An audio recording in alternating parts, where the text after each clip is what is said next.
Hello and welcome to the Weekly Stuff Podcast with Jonathan Lack. And Sean Chapman.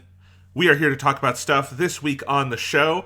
We are back on our Gundam bullshit 2 weeks in a row to kind of finish off the Gundam odds and ends that we hadn't talked about yet. You will be hearing us in the topic portion today talking about Mobile Suit Gundam Thunderbolt, the online anime that is very unfinished, but we're going to review what is there so far, and also the little tiny online series, Twilight Axis. That's kind of the main Gundam stuff today. But we got a little bit of stuff going on before then. So, Sean, what have you been up to? I have not been up to too much this week. It's been doing obviously watching some Gundam stuff and doing stuff for, we're preparing our 10th anniversary podcast. So there's been work going into that as well.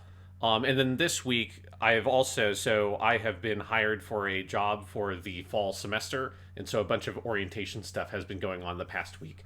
And so there has been a lot of signing of forms. There has been a lot of sitting in a room and hearing about health insurance for like 2 hours, which is important stuff, but also very tedious. It's yes. Like a lot of that is happening. Although I appreciate that this is happening now rather than the last time I was hired, which was like 2 days before the semester started, and having to be sort of like strong-armed through that process as rapidly as possible. So that I could have an email before the fucking students showed up, basically. Right. Yes. So a lot of my week has been the kind of onboarding process to the new job I will have teaching high school in the fall. Well, Sean, so much congratulations to you, and I'm sure I speak for everyone listening in congratulating you on the new job. What is teaching orientation like in Texas? Do you just have to be taught, like, the Alamo was righteous, the Confederacy was good, women don't have rights? Like, what all do you have to be, like, brainwashed before you can teach in the state of Texas?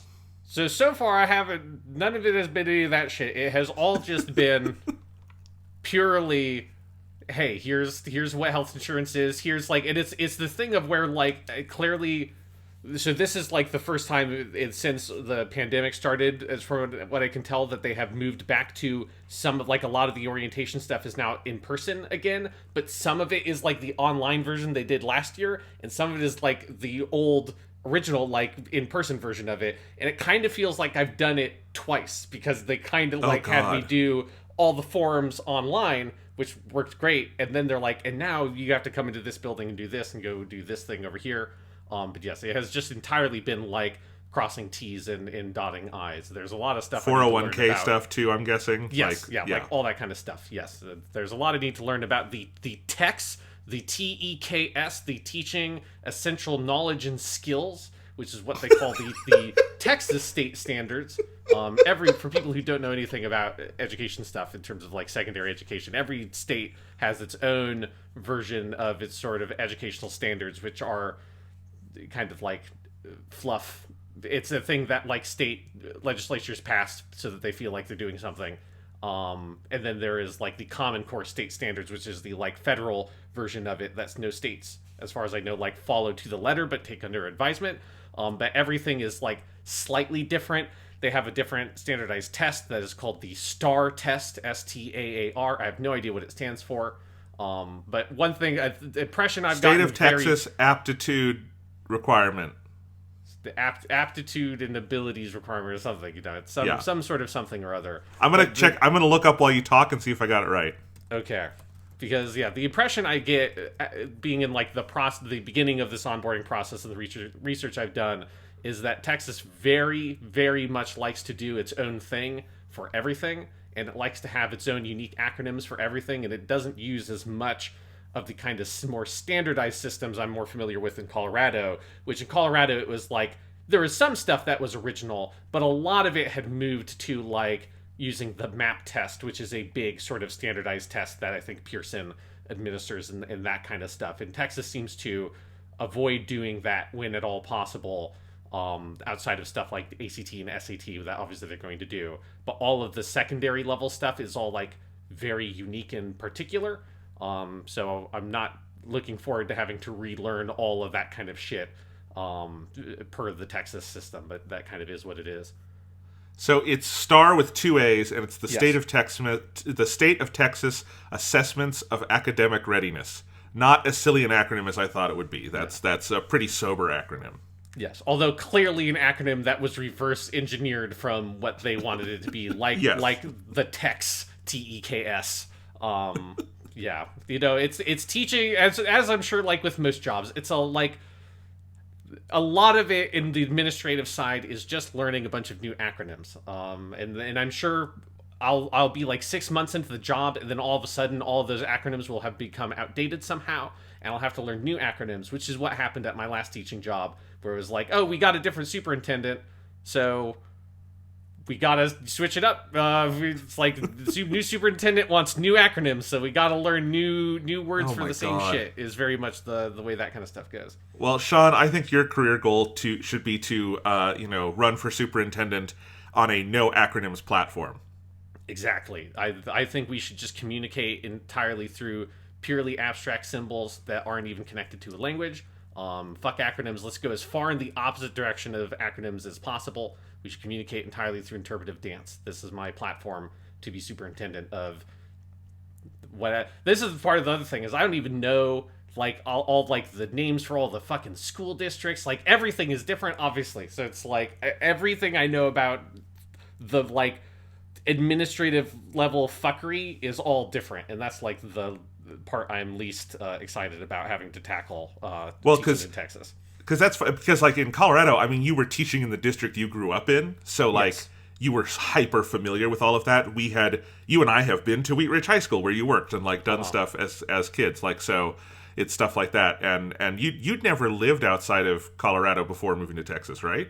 Yeah, not long term. Yeah. Like I had stayed in like the summer in places and stuff like that, but no, Right. I had never just Yeah. like lived in another state before. So Nice. Well, anyway, I am glad that's all working out. I'm glad you have health care. That's good. I'll have I have healthcare right now, but Yeah. I'll have like healthcare through my job. But it's that kind of thing where it's like, oh well, it happens after you get your first paycheck, which is on like September 1st. So that's the first my day. God. Actually, it's like it's all this shit. It's like God, all this shit sucks. It's Yes. like it's all ridiculous.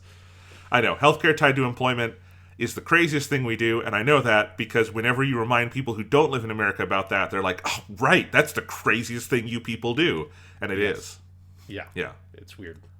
Anyway, Sean, I'm happy for you about all of that, though. My week, let's see. I did finish the video game Tunic. I talked about that last week. Little Fox game, Legend of Zelda sort of thing. Very good game. I think the second half of it is weaker. I think it has some flaws related to the combat is very limited, a la 2D Zelda, which is fine for 2D Zelda because 2D Zelda is not trying to be a little more Dark Soulsy in places. And I do think the combat, the like boss design in places really reaches beyond what the combat is good for. And I think some of the exploration like tests my limits for backtracking and some of that stuff, which I have a pretty high threshold for that, being a big Metroid and Zelda fan.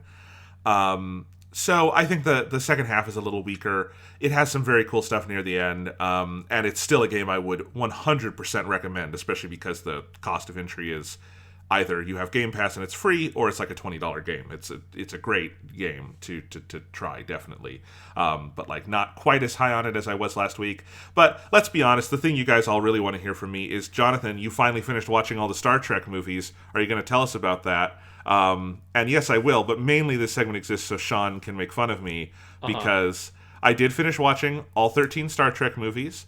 I did that a couple days ago. I watched all the Abrams movies as well, so I've watched all of them. I did my rankings. I felt very good. I finished all my rankings, and then Sean wrote back with just the most brutal tweet you've ever written. Just mean, unnecessary, but then again, maybe necessary because I'm maybe in need of an intervention here. Sean, do you just want to make fun of me for a minute?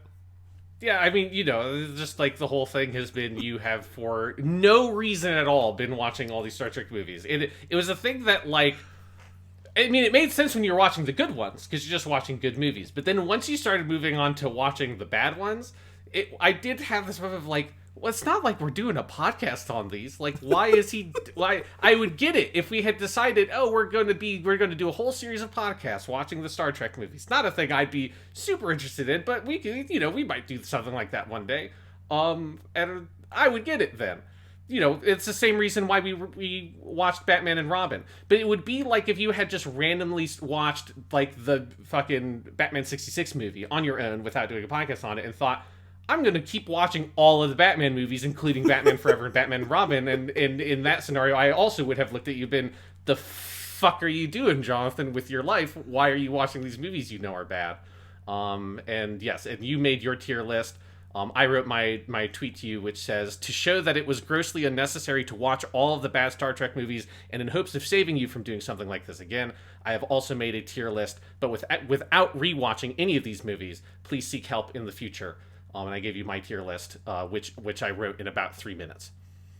Yeah, that please seek help in the future at the end was the like brutal like, oh god, he has a point.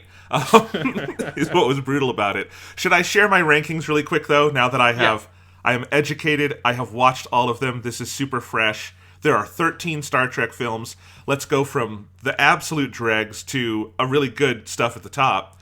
Number 13, Star Trek Generations, the 7th movie. Fucking hate that movie. It's bad.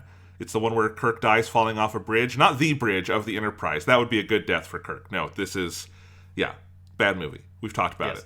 It's awful. It's him falling off of a random bridge in like the countryside in Italy or whatever the fuck it looks like. Oh no, it doesn't even. It's just random like Arizona desert. It's so like that movie is also cheap as shit. It wastes Malcolm McDowell. That's the one where Data gets his emotion chip, and it's just awful. Right. They're like, Brent Spiner wasn't enough of a ham on the TV series, so let's give him an emotion chip so he can be more of a ham. I don't like it. Number 12, easily my most controversial ranking, Star Trek 8, First Contact. A lot of people, you hear I'm talking about this, First Contact is the good Next Generation movie. Kind of. It's better than Generations.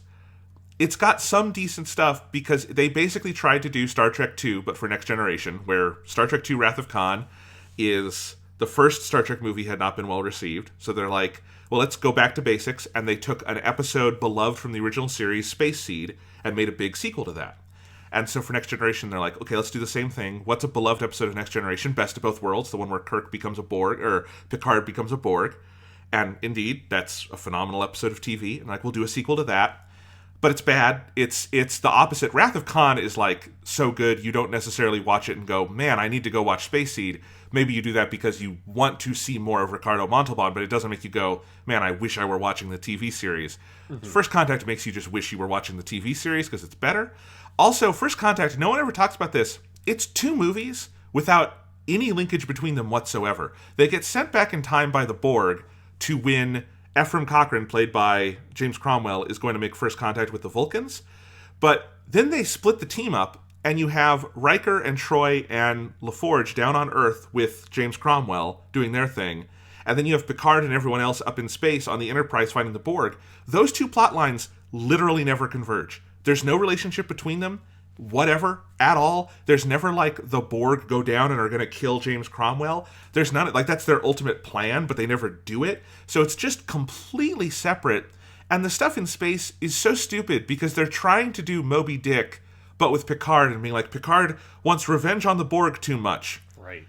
But his goal is to get rid of all the Borg, which is very necessary. And the point of Moby Dick is that Captain Ahab would gain nothing, materially or otherwise, from killing the fucking whale, right?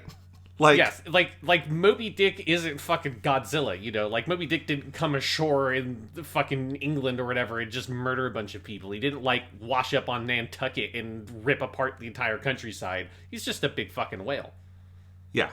And Wrath of Khan also uses the Moby Dick stuff, but with a point, because it's the same thing for Khan. He wants revenge on Kirk, but he will gain nothing from it and in fact loses everything, which is what happens to Captain Ahab. Anyway, First Contact, also very boring, also has a bunch of bad stuff with Data, also has the Borg Queen, which is a terrible idea. The whole point of the Borg is that they're a collective consciousness, and that's why they're scary. There's no, like, central authority, and so they gave them a central authority. It's fucking stupid.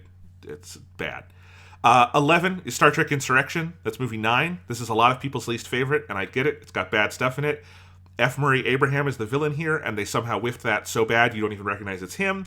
Terrible.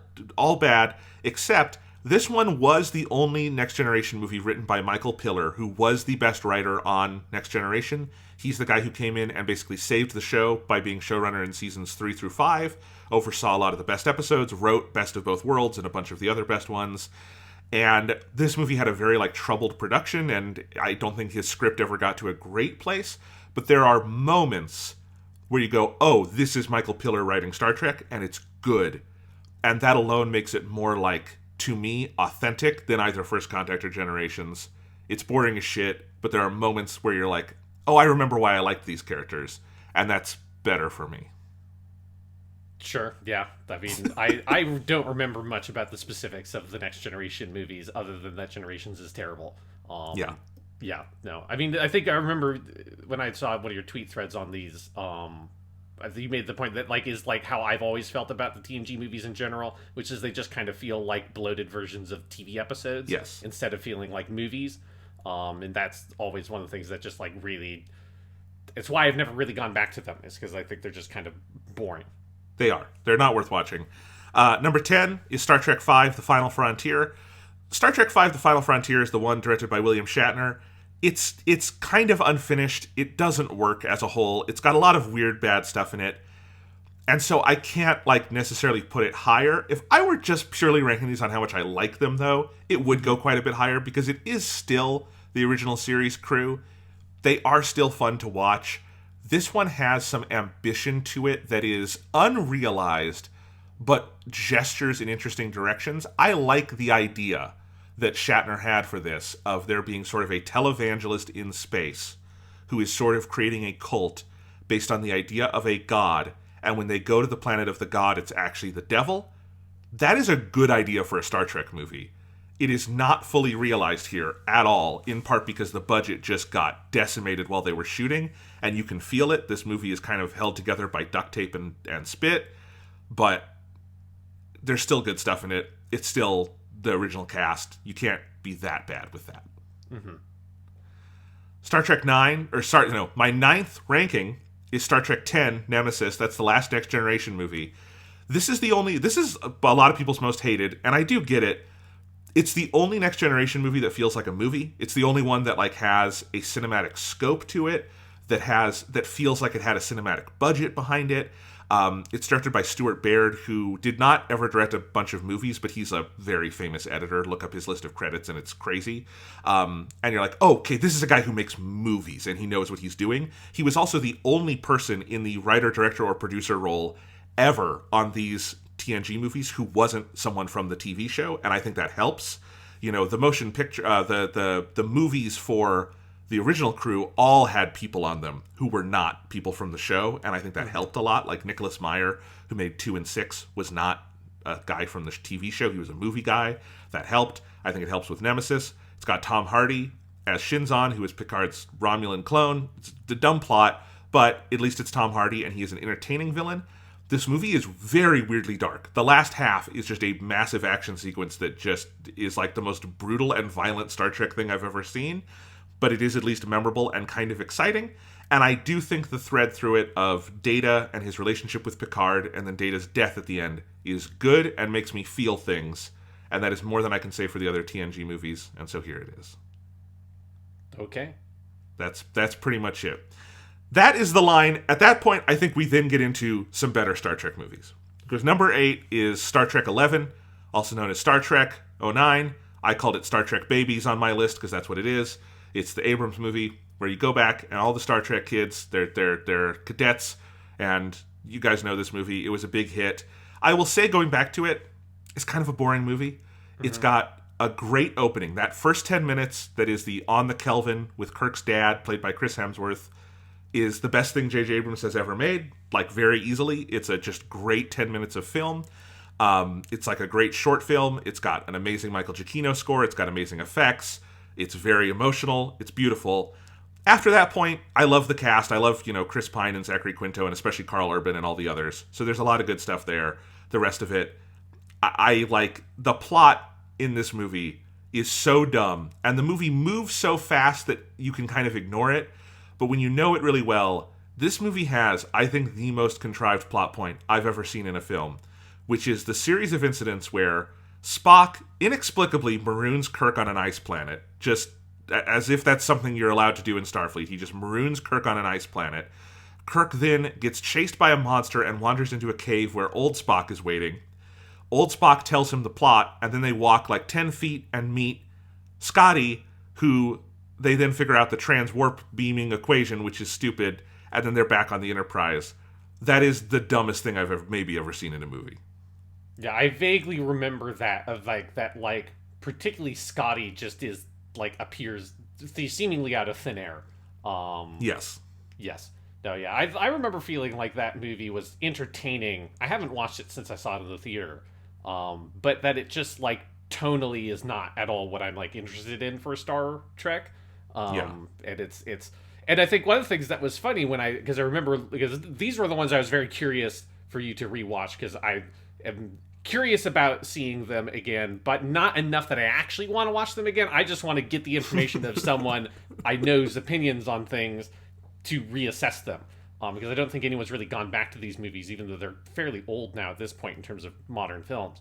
And I think the thing that I realized when I saw you describing some of the stuff of the movie in your Twitter thread was that J.J. Abrams reused the exact same dynamic of blowing up Vulcan in fucking Force Awakens. Yes, he did.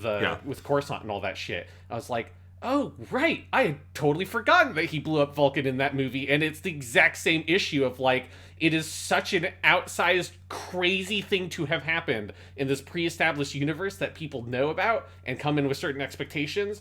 And then, the fallout of this thing should be so massive, and it feels like it just sort of, happens and we move on from it. And it's weird. That's a really specific thing to have happened in two of his movies, you know? Yes.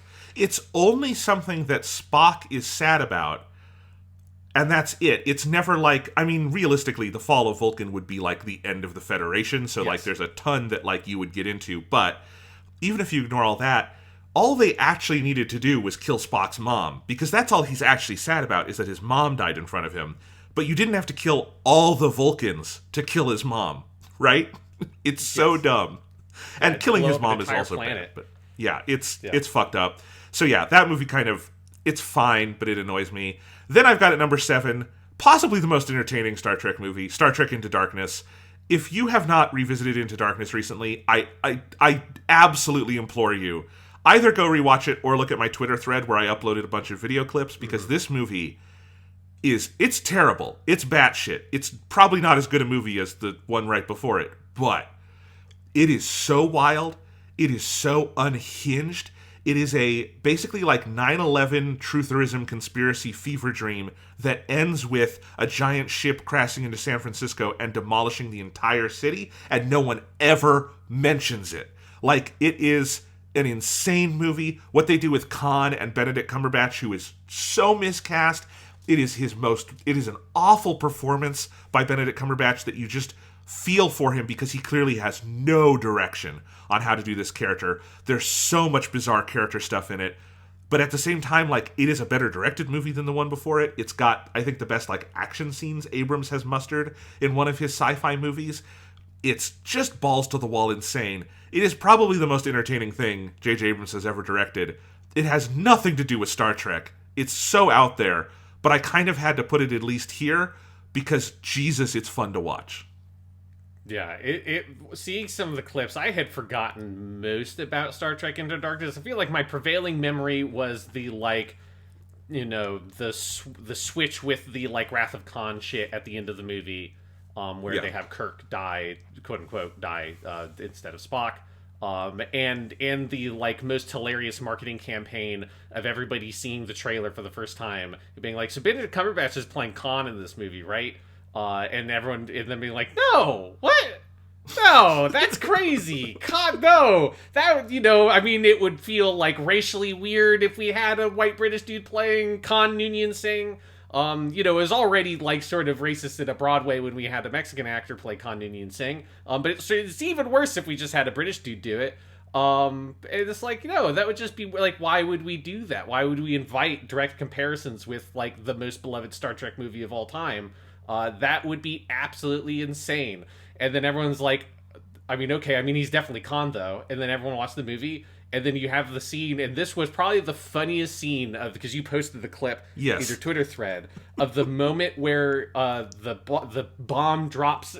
That's an appropriate term for the sequence, where he says, "My name is Khan," and you're like, okay, because contextually in the movie, that doesn't mean anything. That only means things to people who watch Star Trek II: The Wrath of Khan, and it is so funny looking back at that moment, even just out of the context of the rest of the movie, being like, what the fuck was anyone thinking with this plot and the idea of bringing this character back in this weird way? It's so weird. Best part of this movie is Peter Weller, RoboCop, as weird conspiracy dude in the Federation, who is the real villain. He's the admiral. Just a completely unhinged performance. He is like in from a different movie, from a different universe. There's this moment where he confronts Kirk, and Kirk basically calls him on like, "You're doing a 9/11, Mr. Admiral." And then Peter Weller puts his head in his hands and goes, "Well, shit.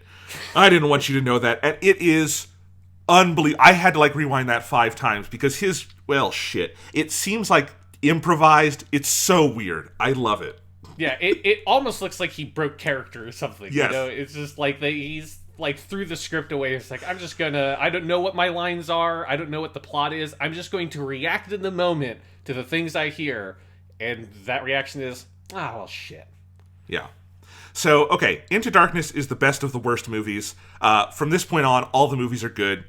My number 6 is Star Trek III, Search for Spock. Search for Spock, an imperfect movie. It's got weird stuff in it. It's, especially, I don't know what happened with the entire plot where they have the Lady Vulcan doing Pon farr with little baby Spock as like a 13-year-old. That's weird. Right. It's wrong. That's just, it feels like everyone was blackmailed into doing that.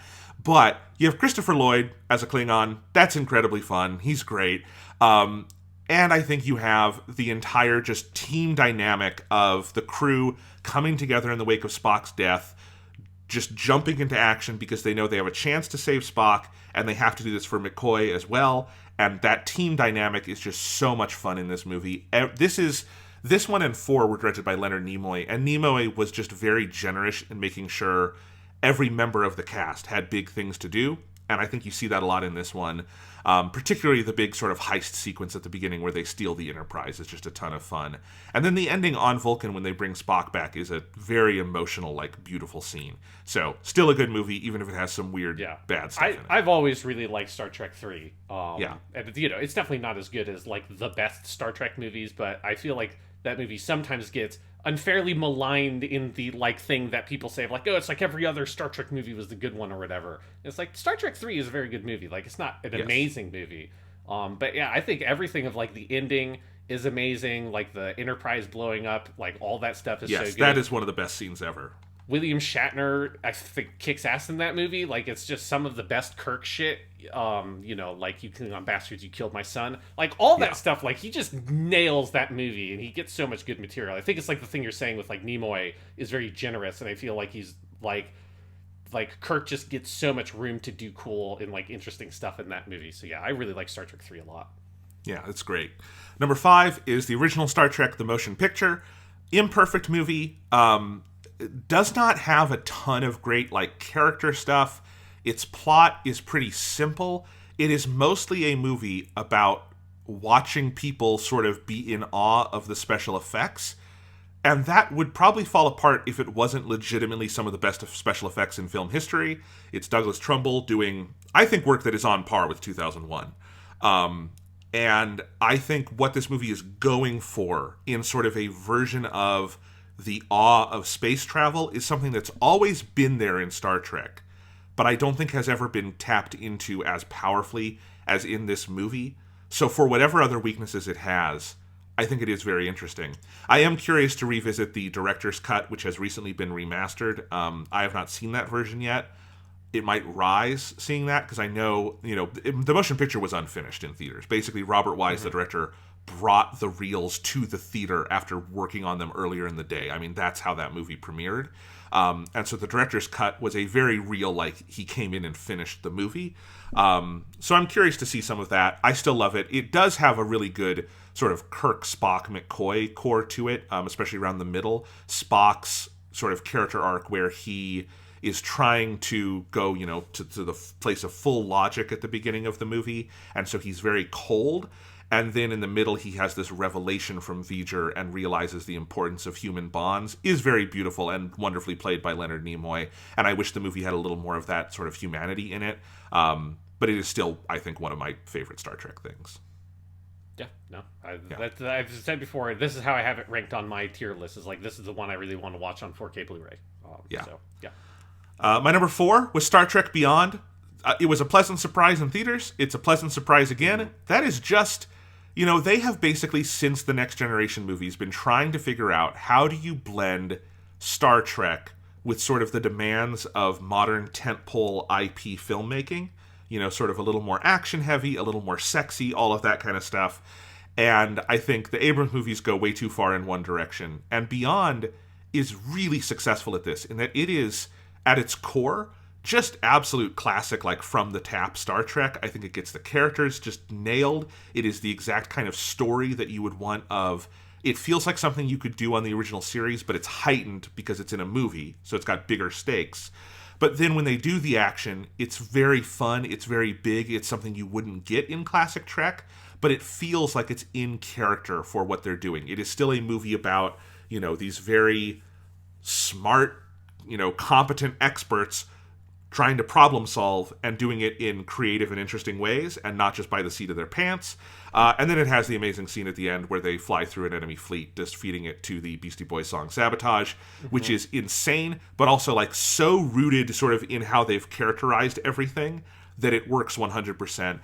Star Trek Beyond is just an absolute joy, and it makes me sad that that's kind of the only one like that we got with the new cast, because it does make you realize just how good that new cast is, especially the main three.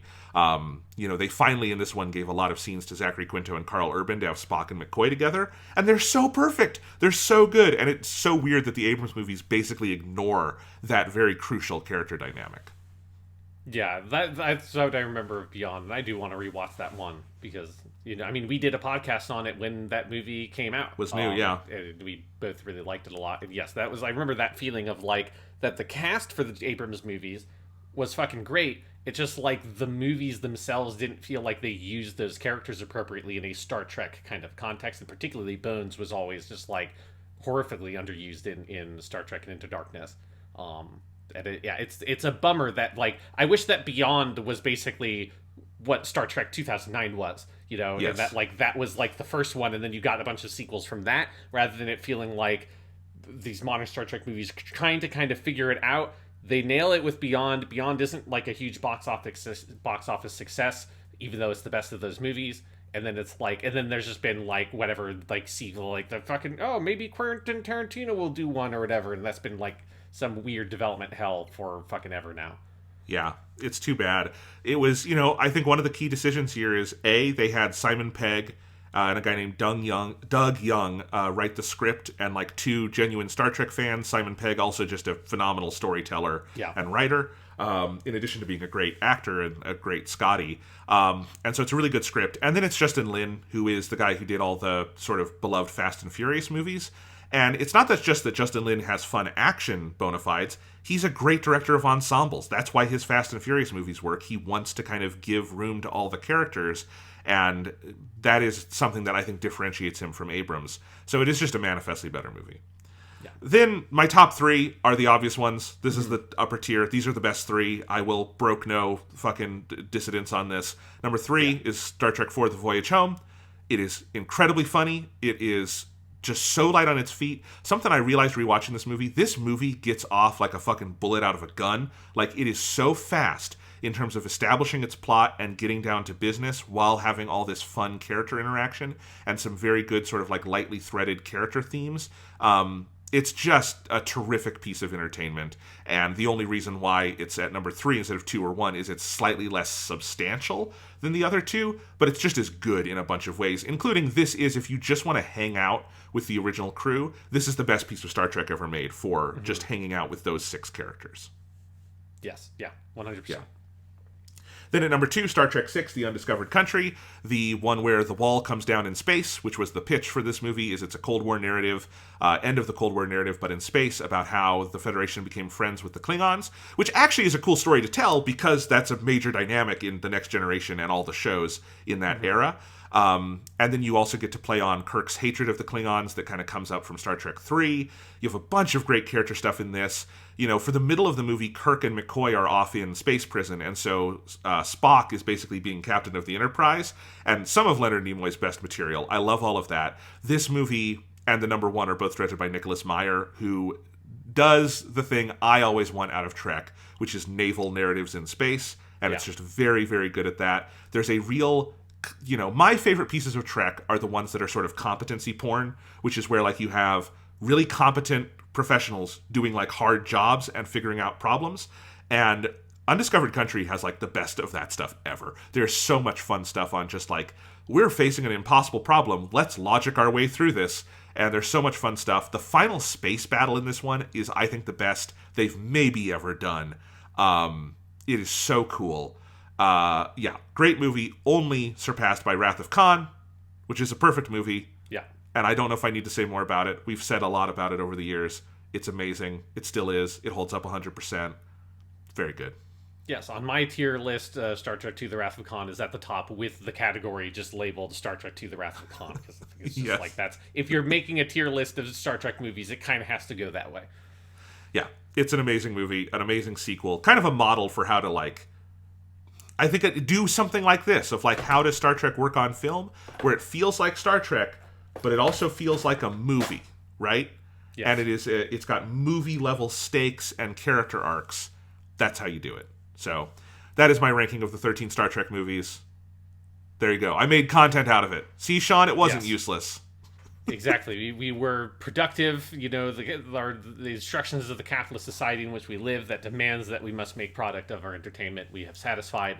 By hook or by crook, you have found some way to do something with this bizarre task you randomly set yourself for no reason other than seemingly like some form of like procrastination to watch all these Star Trek movies. So there you go. Some of that. To be fair, the TNG movies were nice. Not nice. I would have rather been watching something else. I had them on in the background while I was doing a lot of like end of semester work that was very tedious.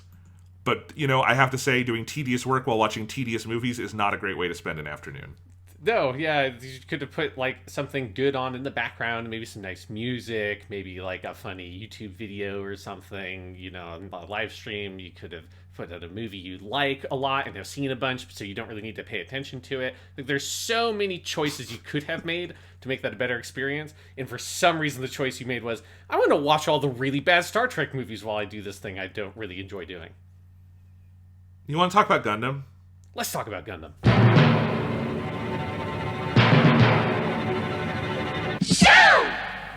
Hello and welcome to Weekly Suit Gundam, the special bonus podcast brought to you by the folks at the Weekly Stuff Podcast. I am Sean Chapman. And I'm Jonathan Lack.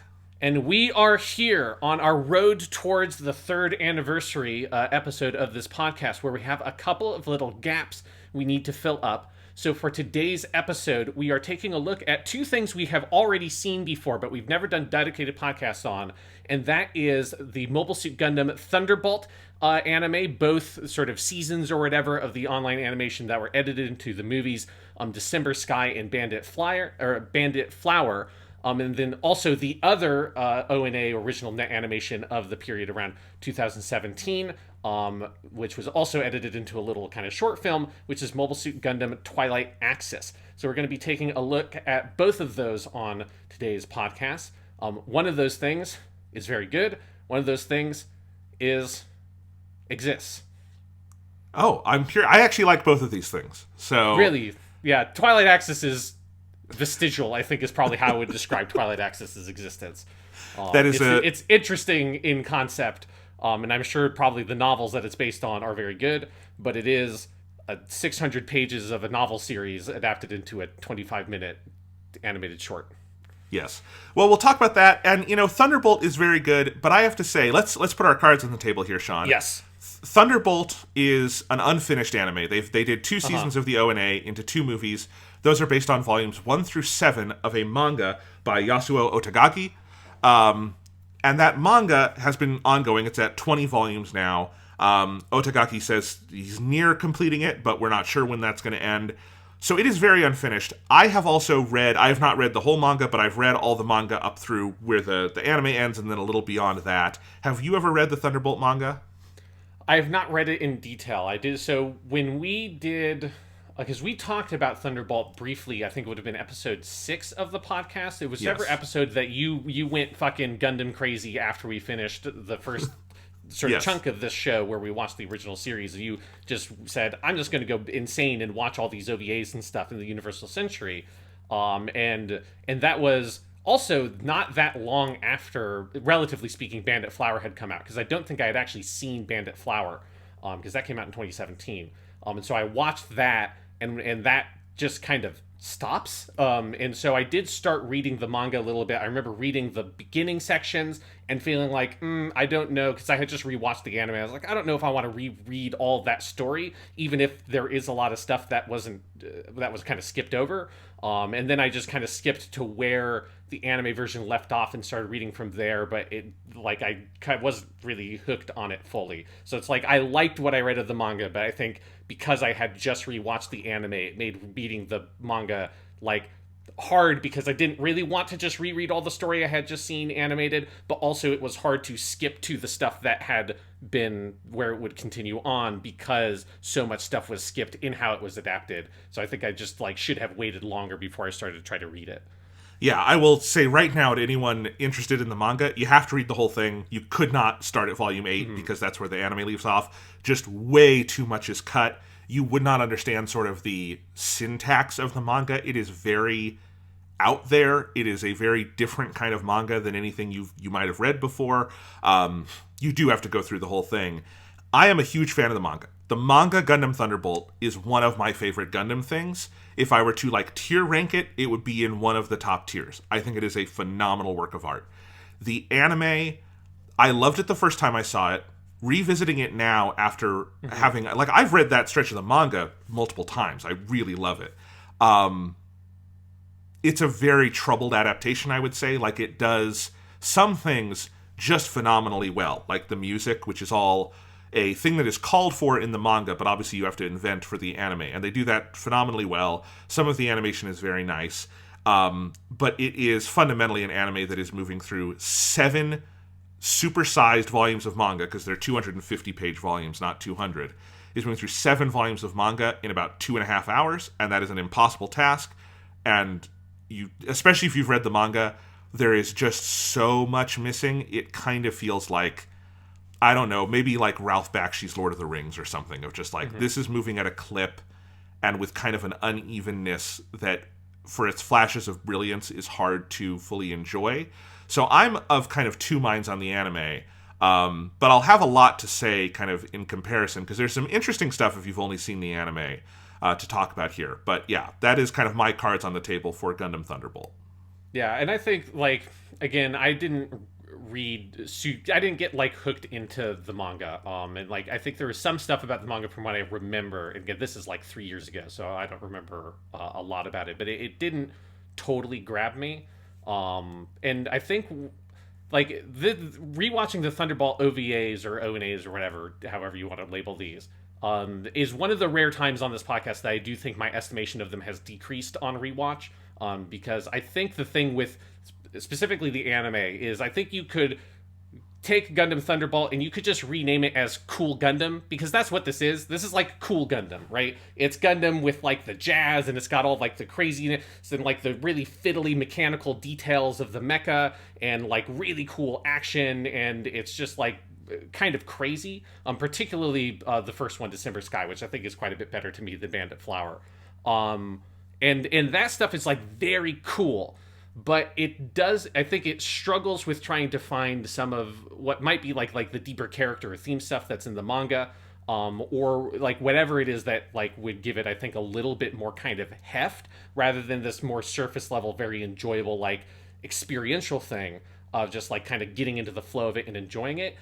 And I found on rewatch that is especially with Bandit Flower, but I think even with December Sky, I think I just like kind of wish that it was a different thing. Either that it was just a TV show that more sort of would be a closer adaptation to the manga, or it went like even more extreme in how it adapted it and cut a bunch of stuff and like streamlined it a lot and made it like, honestly, I kind of wish that December Sky was a silent movie effectively, like with music and like sound effects, but I kind of think it just shouldn't have dialogue. I think when it's just communicating purely through visual storytelling and the music and the vibes, I think it's like incredible. It's so good. And then when characters start talking, I kind of tune out a little bit because the dialogue is super clunky. It's very like, let's have a couple of people like say in fairly plain terms directly what the themes of the big action scene we just watched were, that were communicated through action and language, or like through visual language and through music and that kind of stuff. And I don't need characters to sort of like in kind of soap opera-y dialogue sort of just say that to me. And so I do find myself on rewatching Thunderbolt feeling like I think it's kind of stuck in a weird place of that there's a version of it I can see that just really accentuates what it does extremely well, which is the visuals and the like vibe and the tone and the jazz and all that stuff, and really pushing that to 11, or something that is just a more traditional Gundam thing that would be a closer adaptation of the manga. Yeah, I mean, I basically agree with all of that. And here's the thing, though. I don't know how you would do a close adaptation of the manga. I have never read a manga that I think is harder to adapt. Like, what Thunderbolt is doing is incredibly unique. And what's funny is when you say, like, where is the heft coming from? I think the manga is a very hefty manga. And it's not necessarily because there's a ton of plot stuff that the anime doesn't get to. There is, to a degree, but a lot of it is like certain sort of plot mechanics and things like that. And sometimes some of that does rob the anime of certain things. Like there is a part in Bandit Flower, it's I think episode 6 of the ONA overall, where you have this whole adventure sort of in Antarctica in the ice. Mm-hmm. And that is an entire volume, 250 pages of the manga condensed into 20 minutes. And it's not necessarily that they have obviously cut a bunch to get it down to 20 minutes, but they've kept like a lot of the action core, and most of that volume is action, but there is a certain like level of sort of like tactical awareness going on. There is a lot of stylistic experimentation. Most of that volume is told backwards in reverse time. There's all sorts of things going on that add to a certain level of both stylistic, and then I also think an overall experiential narrative heft where you do understand a lot of little things that add up to getting a better sense of the stakes and why characters make choices they make. Like, one good example there is that E.O. Fleming comes out of that episode looking like a fucking idiot in the anime because he just gets the Atlas wrecked for no reason. And in the manga, it is characterized as a desperate enough situation that you understand all the choices made. So there's things like that. But overall, like, I do want to start by describing the manga because it is really unique. Like, it is the most, we've talked before about, like, compression versus, like, decompression in comics before. And that, you know, the manga of Gundam The Origin is a very decompressed telling of Gundam because it takes a lot of panels to do simple actions because it's really, like, putting you in all of it. Thunderbolt is even more decompressed. It is the most like decompressed manga you'll ever read. It is mostly about the sort of kinetic action, and it does that through very big, often full-page panels, very detailed art, very big sweeping images, a lot of splash pages and 2-page spreads, and extending action over many, many pages. But its overall goal is very much one of immersion and sort of being an experiential product. The entire, I think, idea of Thunderbolt is to throw you into the middle of some very high-stakes Gundam action, and I think, to me, the heft of Thunderbolt, more than anything, comes from being in these scenarios with the characters and seeing how it unfolds in such an aesthetically powerful way, because it has absolutely stunning art. That the heft really does come from that sense of immersion in this world and the experience of a lot of the horror that comes out of it. It is a much darker and more violent Gundam than you typically get in animes. It is much more brutal. It is also much more like realistic in sort of how it does a lot of the fiddly mobile suit stuff, which you hinted at before, Sean. Mm-hmm. And within that, it does have a fairly developed story and characters, and almost all of the character nuances taken out in the anime. E.O. Fleming being the one who suffers the most. E.O. basically comes across like, I would say, the bad guy in Thunderbolt, the anime, and I don't think that's his characterization in the manga at all, really. So there's a lot of stuff like that. But the manga is like, it's very out there stylistically. The Battle of the Thunderbolt Sector, which is what sort of the last episode of December Sky depicts, is so cut down. That is like almost 2 full volumes of the manga, and a lot of it isn't even following our main characters. It's jumping around to different places on the battlefield and getting sort of small battle stories. And there's all sorts of stuff like that. They do a similar thing at the Battle of Abaoku. And so it is this like intensely experiential and immersive manga that often takes sort of big stylistic swings. For one, just the art itself, it is a manga that this is one thing that reads wrong to me about the anime, and I know this would never happen. I think if you were to do Thunderbolt right, it is a hard anime to adapt in color, because it is a manga that uses black and white so specifically and memorably. It does not feel like a manga that would be written in color if that's how manga were done. It is just like a very black and white thing, often very high contrast. Like if you've read Frank Miller's Sin City, it does a lot of similar techniques to that, in just having very stark blacks and whites and using almost like negative space to imply shapes and stuff like that. And then they do some very experimental sort of narrative turns. Like I said, Volume 6, The Adventure in the Snow, the first half of that volume or so is told in backwards time, revealing sort of how that situation arises. And there's all sorts of things they sort of do like that. So Thunderbolt, I don't know what the right format would be for an adaptation. In terms of like getting all the story in there, it would have to be a TV show. I don't know if a TV show would have the time or budget or like expenditure of effort to do what the manga is doing. As a movie, you would maybe have to cram too much in. It clearly doesn't work, I don't think, as this like 15-minute per episode ONA thing. So it's a really far out there manga, and it leads to an anime adaptation that I think in any form would be a little vestigial, because it is so playing with sort of certain manga characteristics that are very hard to adapt. Yeah, I mean, although I'll say as somebody who like hasn't read the manga in depth, and kind of bounced off of it a little bit, I think, like, for me, December Sky, like, I think it gets a lot of, I think, the general strokes of that, and finds ways to translate some of that stuff and make it work for animation of, like, while, you know, the manga does great stuff with black and white in contrast, I think this is some of the most gorgeous looking use of color in any animated Gundam thing, you know? So it's like, and obviously you have, like, them being able to actually do the music and the way that all that is constructed visually and edited together. Like, I think, especially, again, December Sky, which just gets to be its own kind of, like, story. Because, you know, Bandit Flower is just weird because it feels like a bunch of disconnected stuff that leads up to a reveal that means nothing for, like, the story that has been told up to that point, because it feels like it's set up for further stories rather than something to reflect on the story that has been told up till that point. Which is what it is. It is. Yeah, exactly. Yeah. So it's just like a weird thing to adapt in that format.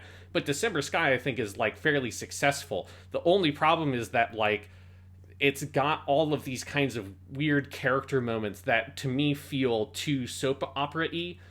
That I kind of wish were, like, I wish some of the character stuff was more grounded, I think, overall. Like, some of the stuff with, like, the captain, who eventually then she's the one who gets brainwashed in the second story or whatever in Bandit Flower. Like, Claudia a lot of Peer, stuff, yeah. Yeah, Claudia. I think a lot of stuff with that character just is weird, and just feels, like, so underbaked or underdeveloped, and just...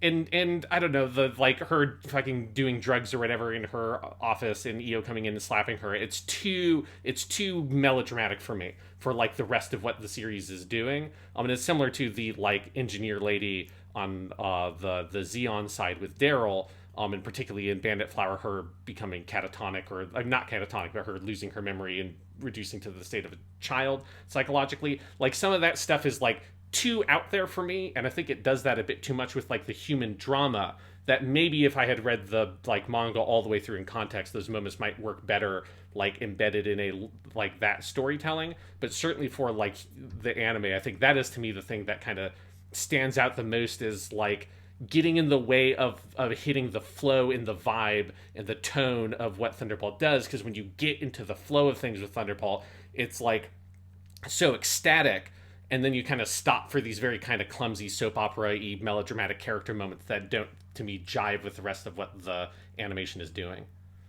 I largely agree with that, and I do think December Sky is obviously the more successful of these two. Like, the thing is, I think Gundam fans should definitely watch December Sky. I don't know if I would recommend watching Bandit Flower because it'll just frustrate you because it's unfinished. But December Sky has a very, like, and I think the movie adaptation, which tacks on a scene from episode 5 of the ONA from season 2 to sort of, like, give a little, like yes, overall conclusion to this, is really smart, because December Sky zeroes in very clearly on Daryl more than it does on Io, and I think that's the right call if you're doing sort of a movie-length version of those volumes of the manga. And it basically tells this story about a guy who starts with 2 limbs lost, eventually sacrifices his final limb so he can pilot this Psycho Zaku, does come out ahead, and then is suddenly in this nightmare scenario where he no longer has the Psycho Zaku and cannot pilot right anymore, and that is like this almost horrific Lovecraftian, like, Twilight Zone moment it ends on. And I think that's a very good structure for December Sky.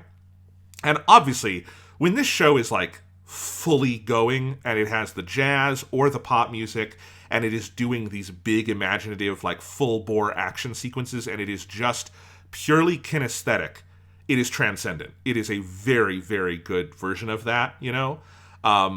But I do think, like, yeah, because of, like, how the character stuff is integrated, and I think some of this is the pace it has to move at, because it is so much crammed into so little, this show always has to be kind of moving at top speed, even through the kind of smaller human moments.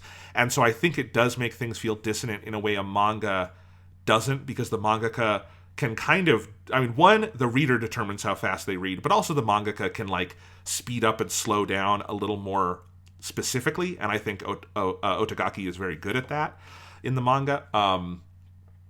And then there's some vestigial things in the movie that I think it's weird they kept in. Like, they do the little beat about all the kids coming in to pilot the GMs, and they mostly ignore that, which is weird, because that is, like, the biggest thing Io gets in the manga in that stretch, is he fucking hates that and is absolutely, like, and all of them are, like, struck with guilt over this, and there is a whole series of chapters about those kids getting decimated on the battlefield that's, like, very powerful, in a way that Gundam often is when it deals with child soldiers, and it's mostly excised to the point where it's just a weird sort of, like, interlude they do in the movie, and I don't know why it's there. So, yeah, I mean, obviously, when Thunderbolt is on as an anime, it's on and doing a thing that no other Gundam has quite reached for in the pure level of, like, kinesthesis and synesthetic qualities it's going for.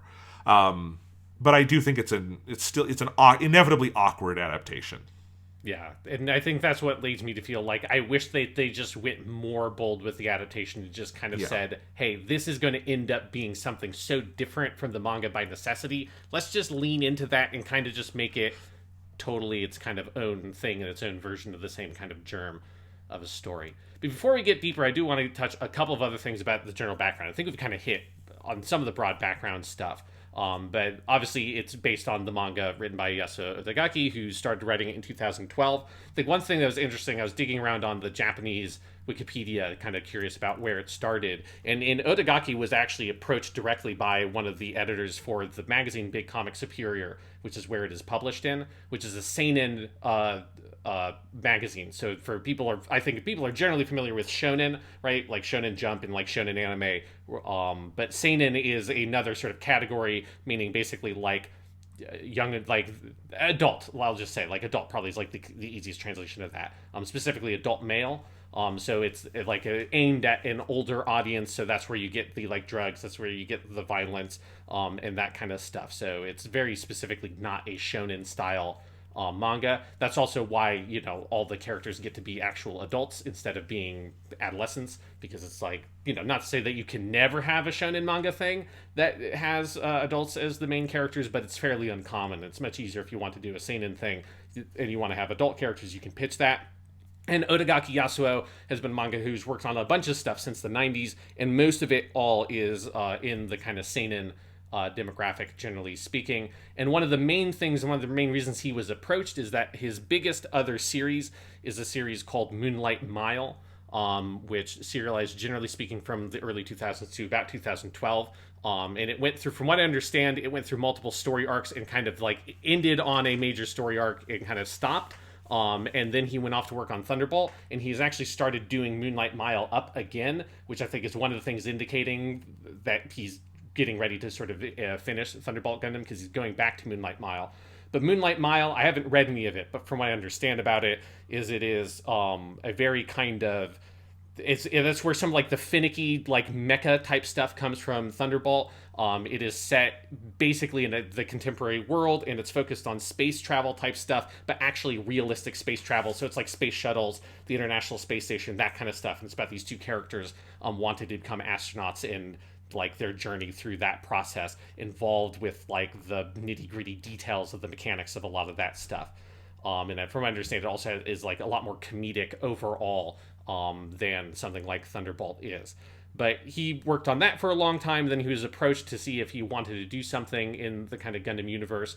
And Otagaki is a fan of Gundam stuff, but he's not like a super mega fan. And so a lot of his approach with Thunderbolt actually is like, and I think you can feel this, is that he's not sort of beholden to the specifics of like Universal Century Gundam. And in fact, Sunrise doesn't consider Thunderbolt to be exactly set in UC Gundam with the rest of it. It is set in like a sort of parallel UC Gundam that gives Otagaki like the space to be able to do kind of whatever the fuck he wants, which makes sense because all the mecha in Thunderbolt is like way too advanced and is like different in a lot of ways than what you see in traditional UC Gundam. So it's kind of in this sort of like UC, if I forget what the specific phrasing they used for it was, but it's in this kind of own sort of adjacent timeline that obviously is broadly Universal Century Gundam, but anything that he wants to deviate from, in general he can, and is like sort of given the ability to tell his own story. And so he's specifically not trying to just sort of emulate stuff from the rest of the Gundam franchise, but wants to sort of bring his own sort of style into it. And that's where it, from everything I saw in interviews I read, like he really likes the kind of like nitty gritty, the specific detail of it, and thinking through the ways of that these like mecha would actually work, and some of his ideas of the way that boosters work and the way that like they use shields and stuff is all quite different than what you saw in normal UC Gundam. That kind of really comes from Otagaki's approach to a lot of this stuff. And then in terms of the animations we get, right, in 2015 they start doing these ONAs, original net animations. These are not like Gundam Build Divers Re-Rise, which were just aired on the Gundam YouTube channel for free. These were like basically pay-per-view kind of things, like on demand through a paid online service. So you would buy individual episodes as they aired, and then eventually, once the 4 episodes were finished, they then edited them together into a movie and added some like additional material to them and showed them as a movie. And then they did a similar thing in 2017 with 4 new episodes that then, once those were finished, they edited those together into a movie, which is Bandit Flower, and showed those in the movie theater. And then some special screenings of Bandit Flower also had the movie version of Twilight Axis, and that is how the movie version of Twilight Axis was shown. So when we get to that, like, it's very connected, because the Thunderbolt project and the Twilight Axis project are kind of like sister projects in some ways, in terms of like the format in which they are created for Sunrise. And then in terms of the staff working on the Thunderbolt anime, the main guy is Ko Matsuo, who is both the sort of primary scriptwriter and the director for the series. Obviously, as scriptwriter, he's adapting the material from the manga, but as we've noted, that is like a very heavy load in terms of how you're trying to adapt that. And Ko Matsuo has been around for a long time. He's worked on a bunch of stuff. He actually did a lot of work with Satoshi Kon on some of Satoshi Kon's movies, so he worked on Perfect Blue. Let me find what the specific credit was, because on Perfect Blue he was a unit director, and on Millennium Actress he was also a unit director, and then he's directed a bunch of other anime series. Unfortunately, I haven't seen a lot of the stuff he's directed, but it's all stuff whose names I recognize, that I know people generally like. Stuff like Valve Rave the Liberator, which is a mecha show. Stuff like Yozakura Quartet, Rosen Maiden he's done. And one of the few things he's done that I have watched is a very good show called Natsuki Rendezvous. Very different from Thunderbolt, other than it's also a seinen thing, but it's like a very mature kind of romance story about a widow and like this guy who she starts a relationship with, but the guy can see the ghost of her deceased husband. It's a very good show from what I remember. It's been like 8 years or something since I watched it. But point being that like Komatsu is like a very experienced person in the industry as an animator, storyboard artist, director, having worked with a bunch of great people on great franchises. And he's like the primary creative figure in terms of the animated versions of Gundam Thunderbolt. Yeah. It is a talented crew, and arguably, as talented as all of them are, we got to talk about who they got to do the music, Sean. Yes. Yeah, because there's obviously a lot of people who work on the music because they have to. In the manga, obviously, one of the big like selling points is that E.O. Fleming on the Federation side is always listening to jazz. In the manga, it's actual real world jazz that is often brought up. It's John Coltrane a lot. He's in one scene he is listening to Rhapsody in Blue, and so it's kind of a mix of jazz and blues that he listens to, but his main thing he likes is free jazz.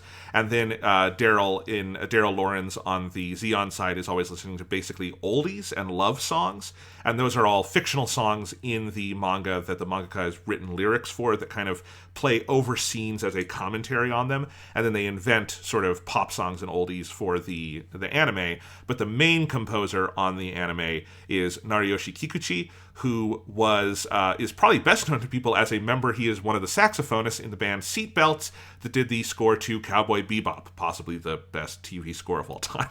So, and obviously has done a lot of other stuff, including a very acclaimed score for the Lupin the Third anime, The Woman Called Fujiko Mine, and all sorts of stuff. And just, they brought in a real, like, jazz guy to do the jazz, and it shows. Yeah, and the thing with Kikuchi is that his main career is not anime associated, right? Like, obviously, like, in the anime world, he would be best known for Fujiko Mine and Cowboy Bebop, and then also, obviously, he's known for Thunderbolt. But it's not like Yoko Kanno, who was the composer for Cowboy Bebop, who, like, I mean, she's worked on lots of stuff, but a huge section of her career is being a composer for anime. And so a lot of, like, the composers we talk about are people who they're like kind of one of their main jobs is working on other anime series. And for Kikuchi, his main thing is that he's a musician, right? So he plays, the saxophone. He's an incredibly talented saxophonist, but he's also a music producer, right? So he's worked with Sony Music for like 10 years at this point, and has helped release and worked on a bunch of albums, over 20 albums through Sony Music. One thing interesting here that I also see is that his brother, Hideyuki Kikuchi, is the writer of Vampire Hunter D, which I did not know that until I was looking at this thing I'm reading right now. That is fascinating. You wouldn't have known that without looking at it because Kikuchi is a fairly common last name, right? Yes.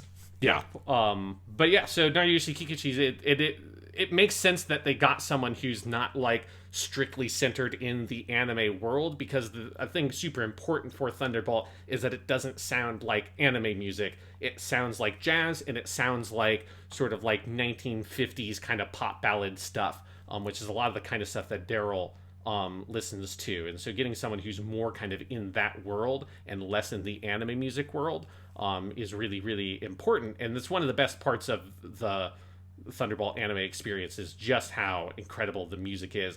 All the sort of like instrumental music and kind of incidental music that plays, as well as like the major jazz tracks, all that stuff is amazing, and all the original pop songs they do that are like so stylistically on point. They I think pretty obviously use like major songs as kind of like references that the songs are, like, resemble, but they're always very still unique. Like, I think there's a really smart ear for kind of how to center it in recognizable pop songs of the period, but you're still making something that's totally original. So it kind of captures the spirit of something like, for me, the big one is the song that, like, the really, really big song that plays in December's Sky that Daryl listens to, that I'm blanking on the name of it right now. Is it I'm Your Baby? White Yes Girl? There's several of these. The Girl Dreaming in Me, I think that's the one I'm thinking of. And that's the one that it's very similar to The End of the World, which is a God, I'm blanking all the names of this stuff, but it's a song that plays in like the Fallout games. Is probably where people have heard of it. It's like, "Why does the sun go on shining?" That song, like, Right. it's very similar to that, to evoke the same mood, because it's very much a song that's about the same things and is evoking the same mood as that song, but it is different enough that it's still clearly its own song. And that's like a thing that is like very, I imagine, very tricky as a musician. It's one of the things that gives all the music is so authentic, while not actually using music from that period that it's referencing. And that is, to me, like one of the great joys of watching Thunderbolt, is that in the musical sense, it is totally unlike any anime you've watched, because it is fusing these two kind of musical styles and doing so much with it and incorporating both into how it is telling its story. Yeah, Skeeter Davis is the Yes. singer you're thinking of You. of the song "The End of the World." Yes, no, Thunderbolt has one of the best scores in the history of Gundam. Like, it is in that upper tier, obviously, and it is one of the most unique things about it. I mean, one of the things I was doing, so I do enjoy jazz in my real life. I don't listen to as much of it as I sometimes want to, because jazz is something that... So first thing I'll say about music, just to back up even, I'm someone who is fairly synesthetic. When I hear music, I see things. This is often talked about when people talk about with synesthesia, that like you see colors with music. It's not so much colors for me as it's even more sort of abstract, or even sometimes more solid. It's very sensory for me, but like I'm not someone who can necessarily just neutrally listen to music while I am working on like writing or something that is sort of active, because I it fills my head too much. And jazz, I have to be like very active with jazz, because it is like very participatory for me. Like, I totally understand what E.O. Fleming says when he says free jazz is perfect for the Thunderbolt sector, because that's the kind of thing I would need to be doing if I'm doing something while listening to jazz, is not actually flying a mobile suit through this Thunderbolt sector. I cannot do that for multiple reasons. But like, you know, playing a complicated video game or something like that, like that's very active, like a shooter, I could actually do that too, and it would be actually very helpful because it fires so many synapses. But I definitely do, and I've been trying over the years to get more into learning about, you know, my jazz knowledge. But part of broadening my horizons yesterday was just, and in the last couple of days preparing for this podcast, you know, E.O. Fleming specifically is talking about free jazz, which is a sort of avant-garde jazz styling from the late 50s into the 60s and 70s that intersects with sort of the electronic jazz movement at a certain point, but is a more improvisational and avant-garde form of jazz. And I was sort of listening to a couple of the major sort of albums in that vein the other day while I was kind of preparing for this podcast, including the sort of Holy Text, which is Ascension by John Coltrane, the album Free Jazz, which is where the name comes from, by Ornette Coleman, which is about 10 years earlier. These are amazing recordings that are like definitely a little hard to get into, but have so much in them. And one of the things that just blows me the fuck away about the Thunderbolt soundtrack, which I will say is probably the Gundam soundtrack I have listened to most of all of them over the years, is that it's not quite full avant-garde free jazz, because you couldn't do that for like score for a TV show, because like the two albums I just named are unbroken 40-minute recordings. You can't do that for episodes that are 15 minutes long. But when you listen to the Thunderbolt main theme or the song Groovy Duel from the second season, they're so much closer to like the John Coltrane real stuff than you would ever expect from score written for an anime. Yeah. It's really incredible stuff. It does not feel like the music was limited by the, you know, feeling of like this has to be done in a certain way so we can animate to it. It is this very freewheeling, improvisational, open kind of music that then gets layered over this very kind of chaotic but organized visual style that creates a very sort of synesthetic cacophony. And it is, when it's firing on all cylinders, that makes this anime so unique. Yeah, and I'm not like super like deeply familiar with jazz. Like, it's a thing I've sort of like skimmed over. I think it's because I don't have as deep of like the synesthesia thing, but I have the same thing, like something like that is like the thing with jazz, and particularly this kind of jazz, is that it is so like active a piece of music. It's not the kind of thing of like a pop song where it's like, okay, you hear maybe 30 seconds of an average pop song, and you have heard that entire song. And now it is just going to kind of do the same thing. Maybe it'll do a key change if it wants to get fancy, maybe it'll do something weird, have a weird bridge in the middle. But like, that's the kind of music that's very easy to just listen to totally passively. But jazz is so active a kind of music that it's a hard thing to just kind of listen to on its own, unless it's more the kind of like cafe, kind of thing. That's not really like what this kind of jazz is. But yeah, like I think the thing with Thunderbolt in that regard is, even with not having like a deep knowledge certainly of it, like it so like clears way above something like a smell test for like the authenticity of the kind of music it is, that for most stuff, when you have a like jazz influenced soundtrack, it's not like jazz, it's got jazzy elements to it, right? It's got like the saxophone is in there, like the instrumentation will be that. Oftentimes, like I think, like when people think about jazz music in a soundtrack that's like in a movie, it usually comes across as more like it's like a big band kind of thing, like a 1920s kind of big band piece. Whereas this is like fucking hardcore, you stick it in your veins, like jazz, and that's just a thing that you don't really get much as a soundtrack for media. Partially because I think the kind of music it is makes it weird sometimes to use as a soundtrack, and you almost feel that in places with Thunderbolt. But it feels like Thunderbolt takes that so much as the inspiration of how it constructs its action sequences and the visuals, that it gives the visuals in the way it's edited and directed a very different feel as well, that matches what the music is doing. And that is like, that stuff is my favorite stuff about this anime. Like, and that's why I think one of the reasons December Sky I think is quite a bit better than Bandit Flowers, because it's so much more concentrated, that stuff. And I wish it was just more of that, because if it was that like all the time, it would be fucking great. It would be exhausting, but it would be amazing. And when it kind of moves away from that like space, like I want this to be like Gundam Fantasia or something is what I really want Thunderbolt to be. And when it moves away from that and people start talking, I'm like, shut the fuck up, go back to the good shit. Because the good shit is so good. Yeah. No, I think that's totally true. I mean, I made a tweet last night from when we recorded this that Groovy Duel, which is the big jazz piece in Bandit Flower in the second season, yes, might, to me, like, again, I would have to go like meditate on a mountain for 3 days before I said whether I think this is actually true or not. But if you forced me to make a Gundam hot take, one that I would feel like I could defend comfortably and passionately, Groovy Duel might be the best piece of music in the history of Gundam. At the very least, it's in contention for that title. Sure, It is an absolutely incredible piece of jazz.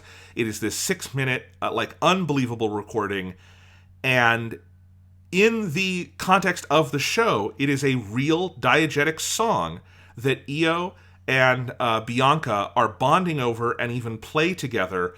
And they're talking about it as like one of the great recordings of all time in like the modern history of space jazz. I like that they're like even inventing musicians of the universal century to like bring the history up a little bit more. And all of that is very creative. And I don't think there's ever been a Gundam song like that where the diegesis claims something so big that not only does it have to pass the smell test, it has to be great. And Groovy Duel comfortably passes all of those tests, you know? Yeah, no, 100%. It's a thing where like what the show is calling for is such a very high bar for that music to clear. It like reminds me of a thing that you definitely get sometimes in movies and TV shows. Oftentimes when it's an adaptation of like a comic book, because comic books and manga love doing things with music in the story, even though they obviously can't do anything musically actually in terms of your senses. It's like a very common thing, and I always find it interesting when it happens. But one thing you get is like having a made-up song that's in a comic book or a novel or something that is supposed to be like, oh, this song is amazing, and it like changed this person's life, or like they, the story is about someone who's a musician, and then like this is the song they composed that like changed the world. And you sometimes get that kind of thing, and then when it's adapted to a movie or TV show, they have to actually make the song, and it's like, I mean, that song's fine, but it's not the way that it's described, or it like you imagine it in the thing where all you have to do is imagine what it sounds like. And Groovy Duel is one where it's like, no, like absolutely this, yes, I totally believe that this would be a piece of music that people in this world who are way into jazz would hold up as like an incredible, legendary song. And that's a thing. I'm not sure I've ever seen that. Something that like sets up that kind of expectation musically for a diegetic song that is an original song, and then actually like surpasses what those expectations are. Yeah, it's just a tremendous thing. And I think to a lesser extent, but still true, you get that effect with Daryl's music. I think you, at the very least, you understand this as music that feels like it is a part of his character and is something he would want to listen to. And I think December Sky in particular builds some just incredible sequences around his music. Like the big song that plays in, I think the marquee moment of December Sky is at the end, where you have... Because this is something they take from the manga, but sort of the fluid integration of sort of flashbacks and imagined images and stuff like that. And there's this big moment where Io is coming in for the kill in his full armor Gundam, and Daryl is in the Cyclozaku. He's passed out, and then you have this flashback to him kissing scientist lady, who I'm sorry, I'm forgetting her name as well, and I've read the manga multiple times. Maybe that says something. She's not in the manga a ton because she gets fucked up. But anyway, and they have that moment where she slides the scrunchie over his prosthetic, and then they kiss, and then the kiss becomes the spark of static electricity, and then it travels across the entire sector, wakes him up, and he fires. And that is all scored to one of the big pop songs that you were talking about earlier, and it is, I think, one of the most like perfect transcendent moments in the history of Gundam. Yeah, no, it's amazing because of the way it's integrating the visual elements and the music. Like, one thing also to note on Thunderbolt in terms of like its production and stuff is that this is also the first Gundam thing that was made for like 4K. So there exists 4K Blu-rays versions of this. Like, that's not the version I watched. But I think you can see why it would want like 4K in like HDR stuff, because it is definitely like it is playing in that space. I think it's like very... like it's so interested in using color as like a huge part of its storytelling. One thing I love is that it does things that call back to first Gundam. I think Bandit Flower does it a little bit more, but it also happens in December Sky, where they will like just like explode the entire background in like an abstract sequence of colors to like visually and sensorially represent what is happening with the characters, which is a thing that old anime does all the time, where all of a sudden like someone gets surprised and the entire background becomes this weird pink image of like weird strange geometric shapes and stuff. That's another thing that Thunderbolt starts doing a lot of, where it starts sort of integrating kind of symbolic or abstract imagery into the backgrounds in some of the elements of what happens visually. That matches, I think, a lot of what it's also doing with the music. Yeah, absolutely. And I'm looking at the review of the 4K Blu-ray of December Sky on Amazon Japan, and people are saying, in the rough translation I'm looking at, that it's very beautiful. And yeah, I don't believe any of these were probably produced at 4K resolution, because that's very rare for anime, but at least in an expanded color space, I would totally believe with the HDR, because the colors are very... And I will say, the manga does have some really beautiful color pages, and the manga printings they're always reprinted. There's no like pure black and white version of it, which is nice. And they do emulate, in those heightened moments you're talking about, Sean, the kinds of color schemes Otagaki uses in the color pages, because he goes for a very expressionistic color style in those moments, and they're often pulling on the kinds of colors that are used in those color spreads, and it's a very cool effect, absolutely. Yeah, because like Otagaki's main reference point, even if he's not trying to sort of like be obsessive about it or whatever, is First Gundam and the movies based on First Gundam. Like that's like very much what I got from the interviews, is like that's what Gundam kind of is to him. Yeah. And so it makes sense that he's sort of like stylistically calling back to that kind of like late 70s era anime and some of the techniques they do. Then that then appropriately gets reflected in the anime version, which is fun. No. And definitely, whatever other problems I have with the anime, and I definitely do have them, it's an imperfect product. I don't want to downplay like the significance of what they're doing musically and aesthetically here, because it is like, it's not just unique for Gundam, it's unique for TV and it's unique for anime. Like the only score that I think is kind of comparable to what Thunderbolt is going for is like a Cowboy Bebop, or probably the Fujiko Mine show, which I've only seen a little bit of. But like, Cowboy Bebop is a big jazz score that is like really fucking going for it and pulls it off. And then that show is also stylistically adventurous enough to really integrate it. But as Netflix learned the hard way, there's only one Cowboy Bebop. And it is hard to do again. And it is hard to do with big mecha battles in space. And, this is something Sunrise has turned out to be pretty good at a couple of times. But it is definitely a very unique and incredibly ambitious lift what they're going for here. Yeah, I think, like, you know, because talking about Thunderbolt, I think the thing that stands out to me is, like, I think, at least with the animation stuff, there's not a lot of, like, big character moments that stand out aside from some of, like, Daryl's stuff. But there are, like, shots and visual sequences that, to me, and, like, action that, like, is, like, burned into my head. And I think that's one of the reasons why rewatching it didn't get the kind of bump that most shows have gotten, right? Because, like, most of the time when for Weekly Suit Gundam we've rewatched a show, generally speaking, I've liked it more upon rewatching it. There's only been a couple of times, I think, and usually it's something like Gundam Wing, where I'm like, I didn't like it that much originally, and then, like, rewatching it only highlights the problems. Or, like, G Gundam honestly had that effect to me of, like, rewatching it as, like, no, like, the issues with it stands out to me more. I think it's because, like, it's easy to forget some of, like, the stuff that connects the things that stand out in your memory, but the stuff that stands out to my memory in Thunderbolt is so striking. I think my favorite sequence in certainly in December Sky, or, like, I guess in Thunderbolt in general, is there's this really incredible first person shot from the perspective of Izaku's camera of Io is in his full armor Gundam, and he is, like, zooming around the battlefield, and they do the thing with the music where he's broadcasting his music, right? But because we have the Minovsky particle stuff going on, when he's further away, it's just, like, garbled static, and then as he gets closer, it becomes more and more like music, and you can hear what it is. And the way that he, like, is zipping about the battlefield and kind of going behind a piece of debris, and then you lose sight of him, and then he comes out of, like, an unexpected direction, while the Zaku is kind of flailing around and trying to shoot wildly, I think is the best sequence I have ever seen, bar none, in a mecha thing at capturing, I think, like, what that experience is meant to be for the pilot of a, like, sort of grunt mobile suit fighting an ace pilot in a Gundam. It's the thing where, like, you can imagine that is exactly the experience that people at, like, Solomon or Abawaku had when they were trying to shoot Amuro. Is this, like, where the fuck did he go? Where does this guy do? Oh, he dodged that? And how did he get over there? And you're, like, looking around wildly as this thing is, like, shooting around and jetting around and, like, accelerating and deaccelerating in, like, shocking and weird patterns, and then disappearing from your vision and then coming up and killing you. But having all of that with the kind of push and pull of the jazz as he gets closer and closer, and it becomes more and more, like, audible music as opposed to just garbled static. And I think particularly because the jazz is so aggressive, right? And, like, the beat is so intense that it kind of, like, feels almost static-like in the way of how aggressive and intense the beat is, that it has this, like, there's always noise going on when the music is playing.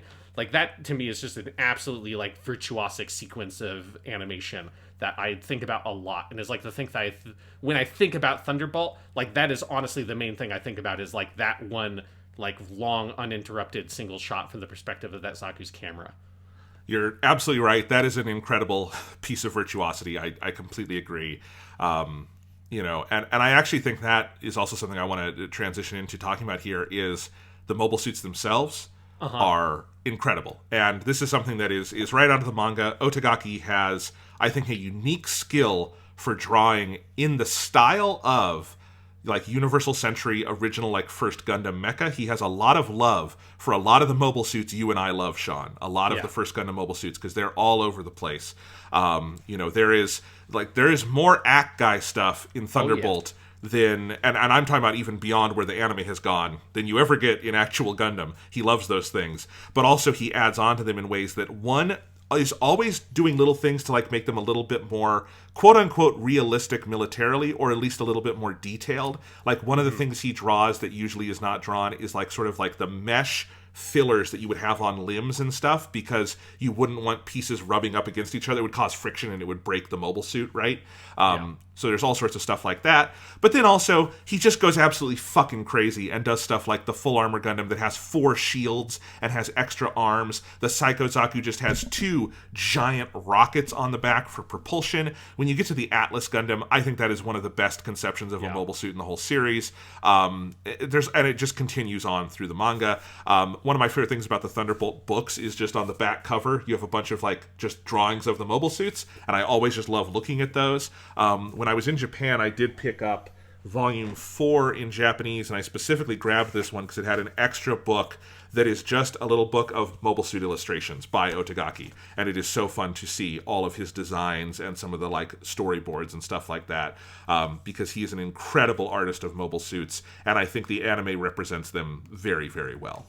Yeah, like it's a thing that in doing my research and kind of the background of Thunderbolt came up is that there are quite a few of those like kind of like the mecca of Thunderbolt like books, like their own little booklets and stuff that have come out over the years. That is just like getting into the nitty gritty details. Because yeah, it's one of my favorite things about Thunderbolt is I think if you are like a nerd for specifically the mecha side of Gundam, this is some of the best there is. Both in the manga sense, because even like, you know, I didn't read the whole manga, but what I read of the manga, that was one of the things that I remember really standing out to me is the way that the mecha are drawn. But then also within animation, the Thunderbolt anime also is like some of the best mecha animation you're going to get, particularly if you're looking for like on the digital side of things as opposed to the old school kind of hand-drawn stuff. And yeah, I love how extra the mobile suit stuff is, but in a way that makes sense. Like, it makes perfect sense to me, particularly if you're a mobile suit in space, that you would have these sort of like extra little arms that are very like the actual kind of little robotic arms that we have in real world spacecraft and stuff like that for these exact purposes, because in space you don't need to apply much force to move something, so you can have what is like a fairly flimsy little appendage but would still be able to manipulate a very large heavy object like their giant shields. So it's because it's not just the full armor Gundam. When you get to stuff like the fight in Abaku, you see just like gems and normal mobile suits that also have like that kind of like the shield apparatus, so that it has its hands free, but is also able to move these big shields around almost like panels around it with these little kind of robot arms. And there's a lot of stuff like that, like the massive propellant on the Psycho Zaku, that all makes sense. Like, it's very extra, it's very big, and it's kind of ridiculous in a certain sense, but it all makes sense and it's all thought through. And that's like true of all of the mecha stuff. Like the weird Ock guy that Daryl has in Bandit Flower that has the one arm that opens up into like a sensor to try to get around some of the Minovsky particle stuff. Like, there's all of these like fascinating details that seem fully thought through. And then I am 100% also with you that like the Atlas Gundam is one of the best Gundam designs. It's so cool. I've always really loved the kind of like new Gundam-esque, like really deep navy blue with yellow color scheme it has. But particularly the idea of it being an underwater Gundam, and part of that being it's like boosters that can like combine together into being almost this like sled that he gets on, like it's like a submarine Gundam. And the railgun, which railguns are always very cool. They're all things that you've never seen happen in any other Gundam thing, and ideas for designs that don't exist anywhere else that are unique within the world of Gundam, but that fit perfectly within Gundam, and specifically this like slightly altered version of Universal Century, where there's like just a couple of details that and like ideas that he has that are different from the original Universal Century kind of designs, that you just like adjust it slightly, but it makes sense and combines with all like the majority of the aesthetic stuff that he does borrow from core Universal Century, meshes very well with like the new elements that he adds onto it. Yeah, absolutely. I mean, I'm just flipping through my illustration booklet, and I'm on the page where you have the fucking goof with the big like rocket pack on the back, or like the almost helicopter pack on the back. Yes. And just seeing Otagaki draw the goof in full color like that, oh my god, because it's the best mobile suit ever, just drawn beautifully with these like extra pieces that are really cool. That does make it into the anime adaptation. There's a good scene with that in the final episode of Bandit Flower. Yeah, it's just it's basically like fucking porn for mobile suit fans at a certain point. Yeah. There's so much good stuff in there, right? 100%. Yeah, it's all the little lines. Like it looks like when someone buys a like perfect grade Gunpla and puts every single sticker on and like every little thing, and you're like, how can this like one thing have this amount of detail on it? You know, like that's what like the Thunderbolt anime has, is every time you look at the mobile suits, it's like, oh, this looks like the like super crazy high detailed versions that have like all the serial codes and all that shit all over them, but actually animated, which is something you never get in the anime stuff, because it's like that's a huge amount of detail to draw on something that you have to draw multiple times to get it to move, and the fact that it's 2D animation, right? Like they're not leaning on 3D CG stuff to do the heavy lifting on their mobile suit animation, like something like the Origin, which is fine for the Origin, but it's cool to see this level of detail and nuance in something that is still being animated in a traditional 2D fashion. Yeah, I agree. And, this is the joy of reading the manga. The manga is something that I read very slowly because it is, and I think part of that is intentional. It's very decompressed, which means the story there's a lot happening over a lot of pages. What I should really say is there's a very little amount happening over a lot of pages. So technically it's moving very fast, but you read it, it's almost like going through it in slow motion because it's these big moments conveyed through big panels, very frequently full pages or 2-page spreads. Extremely detailed, but I wouldn't call them necessarily busy compositions. They're still very clean, but just very detailed. And it is just consistently, absolutely jaw-dropping to look at the mobile suits, see how they are posed. I think Otagaki has a sense of the iconicity of Gundams and mobile suits that I think is near unsurpassed. And it is just jaw-dropping every single page of this fucking thing. And I don't think the anime always captures that. Like, I do think, as much as I like the overall jazz style, there is some moments where I'm like, for instance, I'll give an example. There's an action sequence that comes at the end of Bandit Flower that is from Volume 5, where Daryl is trying to get away with the spy, and he's in the Akai, and the way he gets away is he does this thing where he freezes the bridge and goes up backwards on it. That is one of the best action beats in the manga, in part because of all the little finicky things that go into building it up, and then the specific images that are chosen when you see it unfold. That I think that action sequence winds up being a little bit limp in the anime, in part because they're intercutting it with another action sequence with Io, and then also because I think when you get to that moment, they don't hold on the image. That's an image that you should be doing a freeze frame on or something, or doing slow-mo or something to I think emulate that feeling that the manga is trying to give you there. And I think sometimes they miscalibrate in that way. But often the anime is getting some of that sense of iconicity. Obviously, I think all the scenes with the Atlas Gundam show it off very, very well in Bandit Flower, for instance. So, absolutely there. Yeah, well, I think Bandit Flower to me has the issue of because it is so unstructured in terms of the broad storytelling that I think it just is exhausting by the time you get to the big, what is a massively long action sequence, because it's two action sequences that have nothing to do with each other, that are intercut. It's almost not even clear if they're meant to be happening at the same time, because it feels they're not. I can tell you about this. Yeah, that it wasn't meant to be happening at the same time in the manga, because they should be happening geographically close enough relative to each other that they should interact in some way.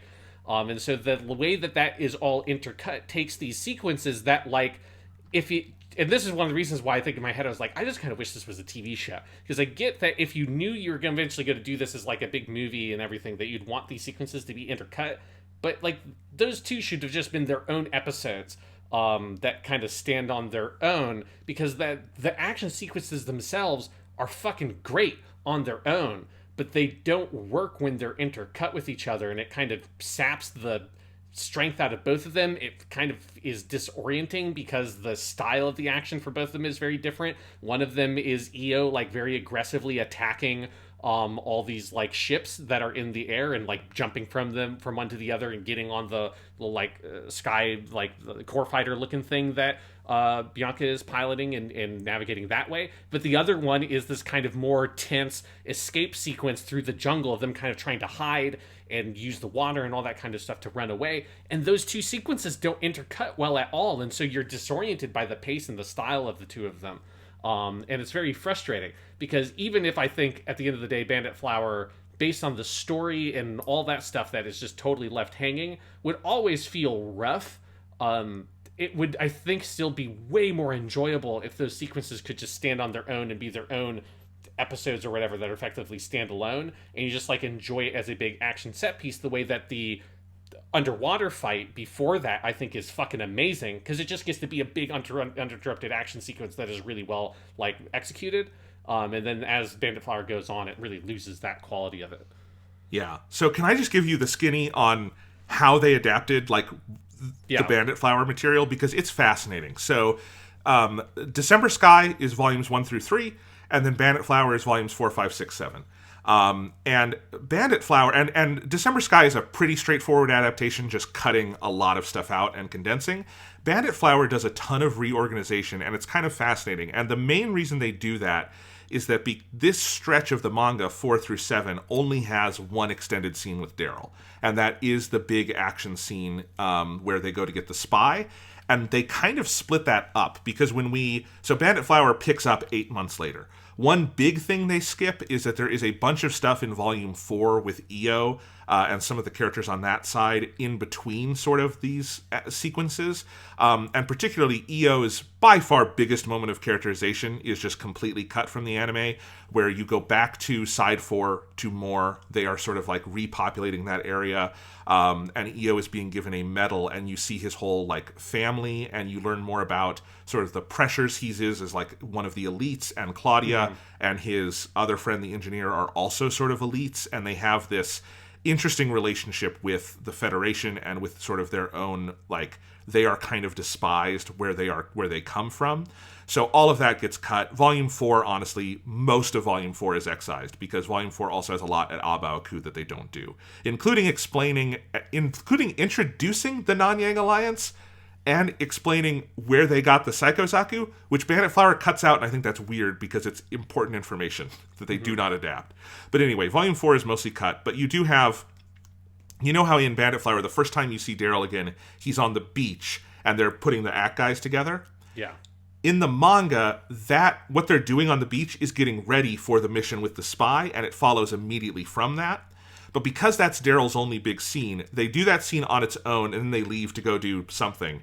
Then we get back to Daryl in the final 2 episodes of Bandit Flower, and they do the spy scene there, and they combine it with a scene, the only other scene Daryl has in this stretch, which is when he goes to visit scientist engineer lady who has lost her mind, and they have that scene where they're in kind of like the beekeepers area, and they do that. So they move all of that around. But what happens is episode 1 is a very speedy tour through some of the moments from volume 4, but most of that is left unadapted, and then it does EO's scenes, which are the introduction of the Atlas Gundam from volume 5. So you're doing like 2 volumes of manga in that episode. Episode 2, which is the whole thing in Antarctica, that's a very condensed and reorganized version of volume 6. It is all of volume 6 crammed into 20 minutes. Episode 3 starts with Daryl's scene with Carla from the beginning of volume 7. Then it does his whole mission to rescue the spy from volumes 4 and 5 over the course of these last 2 episodes, intercut with EO and Bianca's scenes from volume 7 leading up to the beginning of their conflict with the Nanyang Alliance, and then realizing Claudia is with them, and all of that continues into the 4th and final episode. So it is a very sort of like all over the place adaptation, grabbing bits and pieces and reorganizing them. And I see some of the impetus for that, but like the strongest part of Bandit Flower by far is the 20 minutes in Antarctica, because it's the only time we're focused on one thing. I still have a lot of problems with that sequence because it just... That volume of the manga is such a fucking tour de force that, like...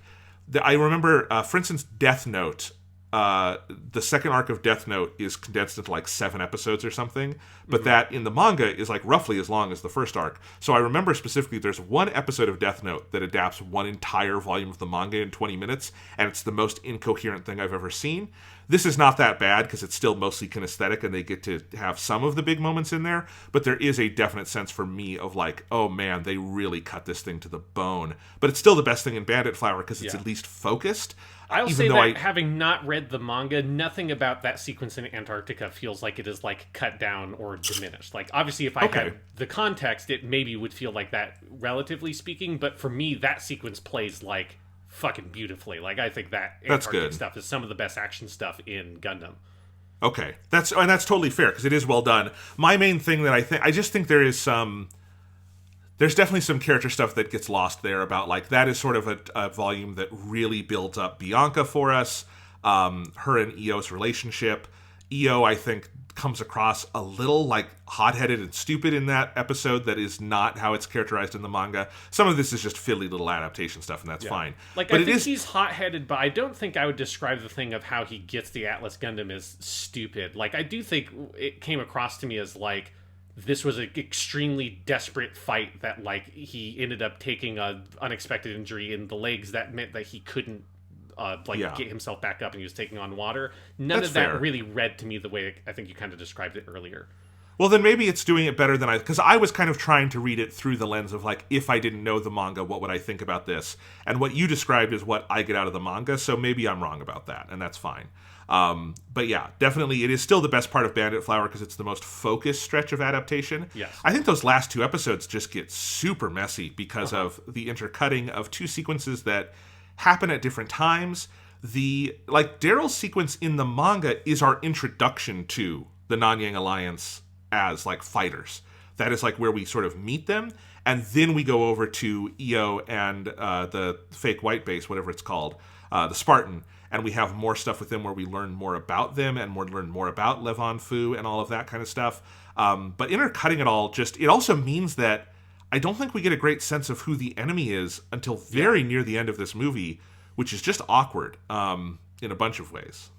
Yeah, I think part of the thing that it struggles with is that, like, December Sky is a much more sort of, like, gets to be, because of, like, the material it's adapting, a more focused story about 2 characters, right? It is about EO and it's Daryl, and they get to play off of each other in, like, the way that the story is told.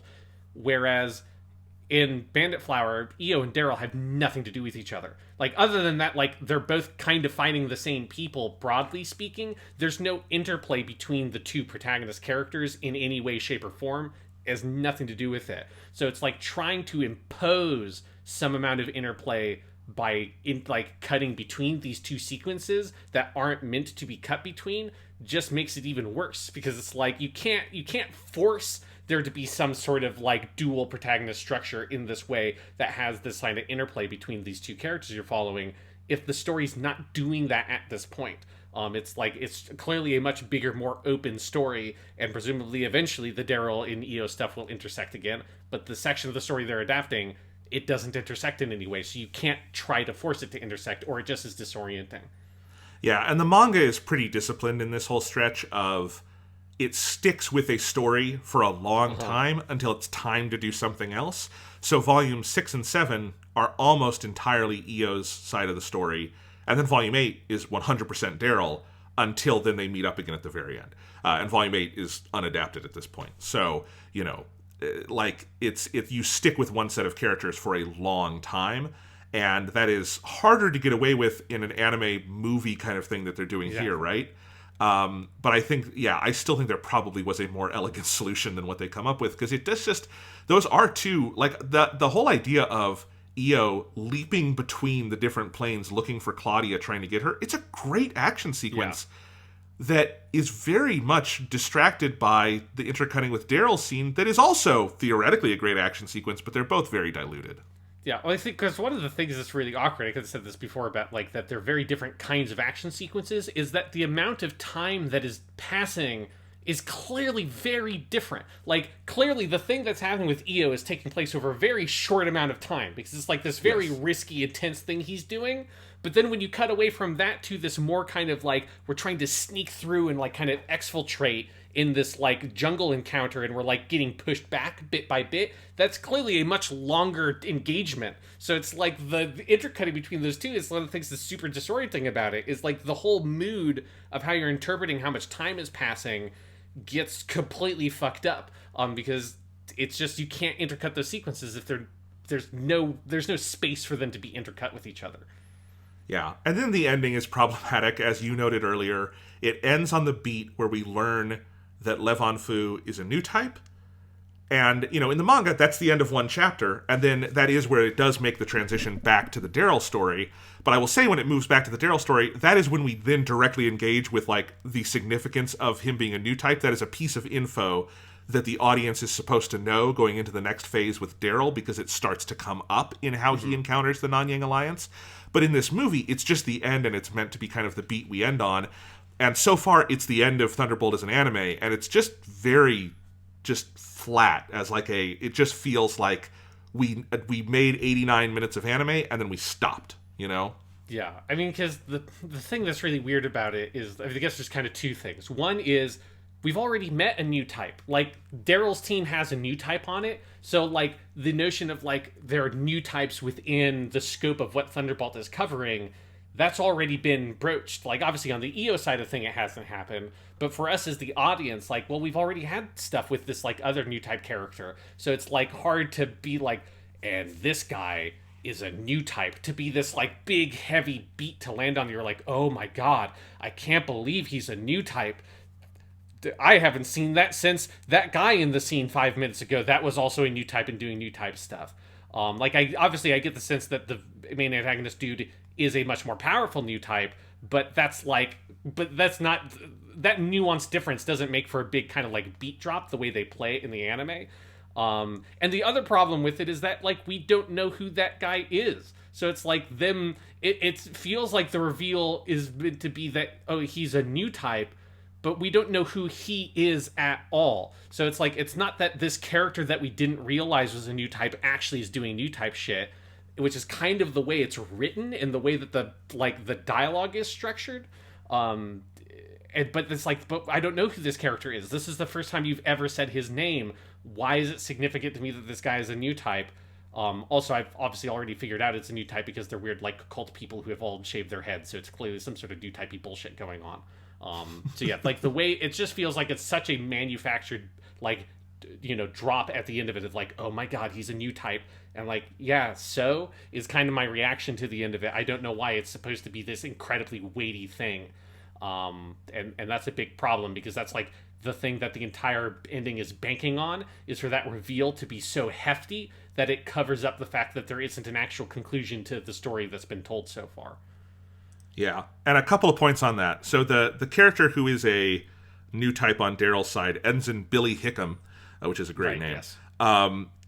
In the manga, I have to say, I do not remember that plot point, and I am looking at when Billy Hickam is introduced, and it is definitely not there in his introduction. Maybe it is later, and I'm forgetting about it.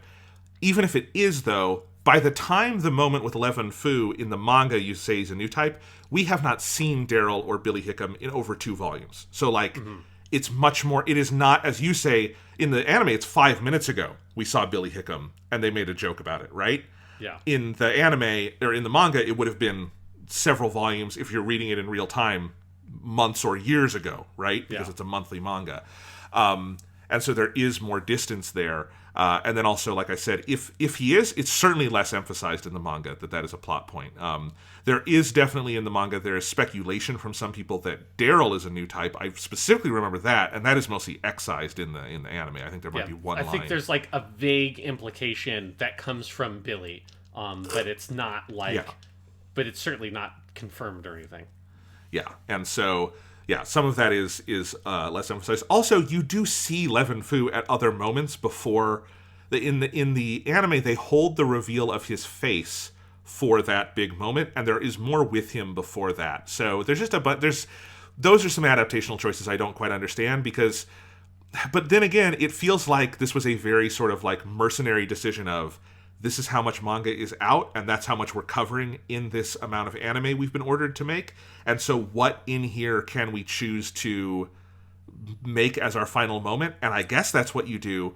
But it's just, I think if you were in a freer way of adapting this, I don't think that's where you would end this, and I don't think this stretch is what I would make one movie out of. It's a very weird stretch to do. Yeah. I would do a little bit more and go to the end of Volume 8 is, I think, a better place to end it, or I would do a little bit less, and I'm not sure which would be better.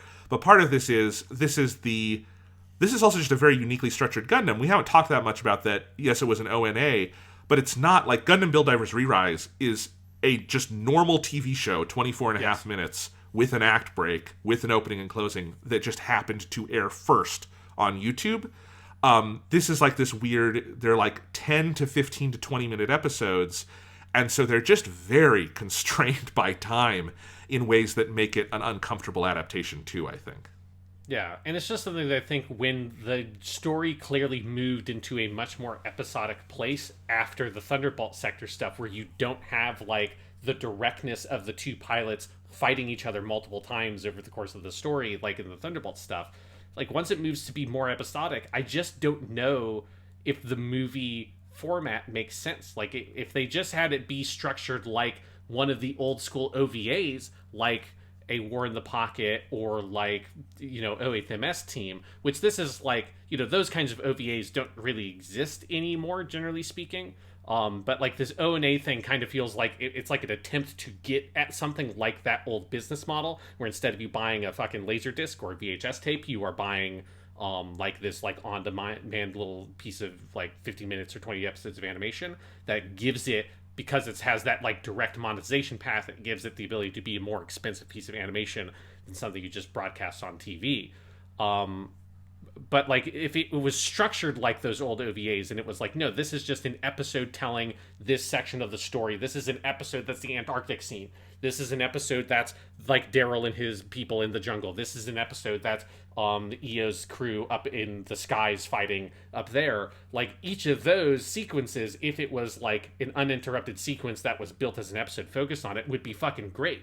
But when you have to try to think of it as, especially at this point where they know they're going to edit it into a movie and show it in theaters before they started working on the project in the first place, it's built effectively as a movie that has been chunked out into 50 to 20 minute pieces that are then being sold separately in the build up to them effectively creating the full movie version of it. Yeah, I think that's definitely true. Which leads us to the question, so the ONA on-demand per episode thing clearly didn't catch on. That's not how anime is made as a big deal, right? Yeah, not a lot of things have tried it, and I think it's been years since I've heard about something trying to do something like this. Right. So if they ever do more Thunderbolt, they're not going to do it like that. It has been 5 years since Bandit Flower.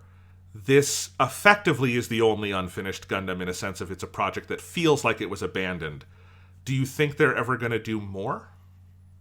I hope they do. I would like for them to pick it up again because it's so cool. Yeah.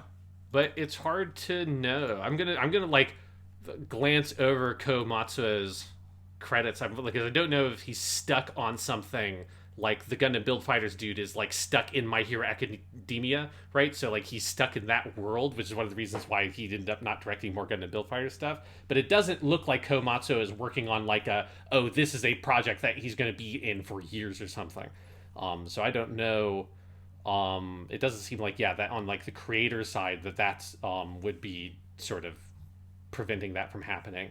So yeah, I have no idea. Like as far as I know, they haven't talked about it. Like there's been no announcements either confirming that they're not going to do it or saying that they are going to do it. But I would really want more, and I think it would be cool if they moved it to like if they maybe did the thing that they've done with stuff like Origin or Unicorn Gundam, or like kind of like what Kimetsu no Yaiba did with the Mugen Train thing, where maybe they turn what they have done into a TV anime so that then they could maybe shift it into a more traditional TV anime production, just to like make it so that they can do more, because I don't see them doing it as a movie. As you say, the ONA thing doesn't really exist in this way anymore. And so like a TV version is the only thing I can even think of as like a likely vector for them to continue doing this as a project. Yeah, and I don't know. I mean, obviously these last 5 years and the years to come have been extraordinarily busy for Gundam. There's been a lot of other stuff going on, and there's only so much they can make. So I do get that. But, Thunderbolt the manga is a huge hit, and it's a hit in Japan, it's a hit around the world, it's very successful. It's run for a very long time, obviously.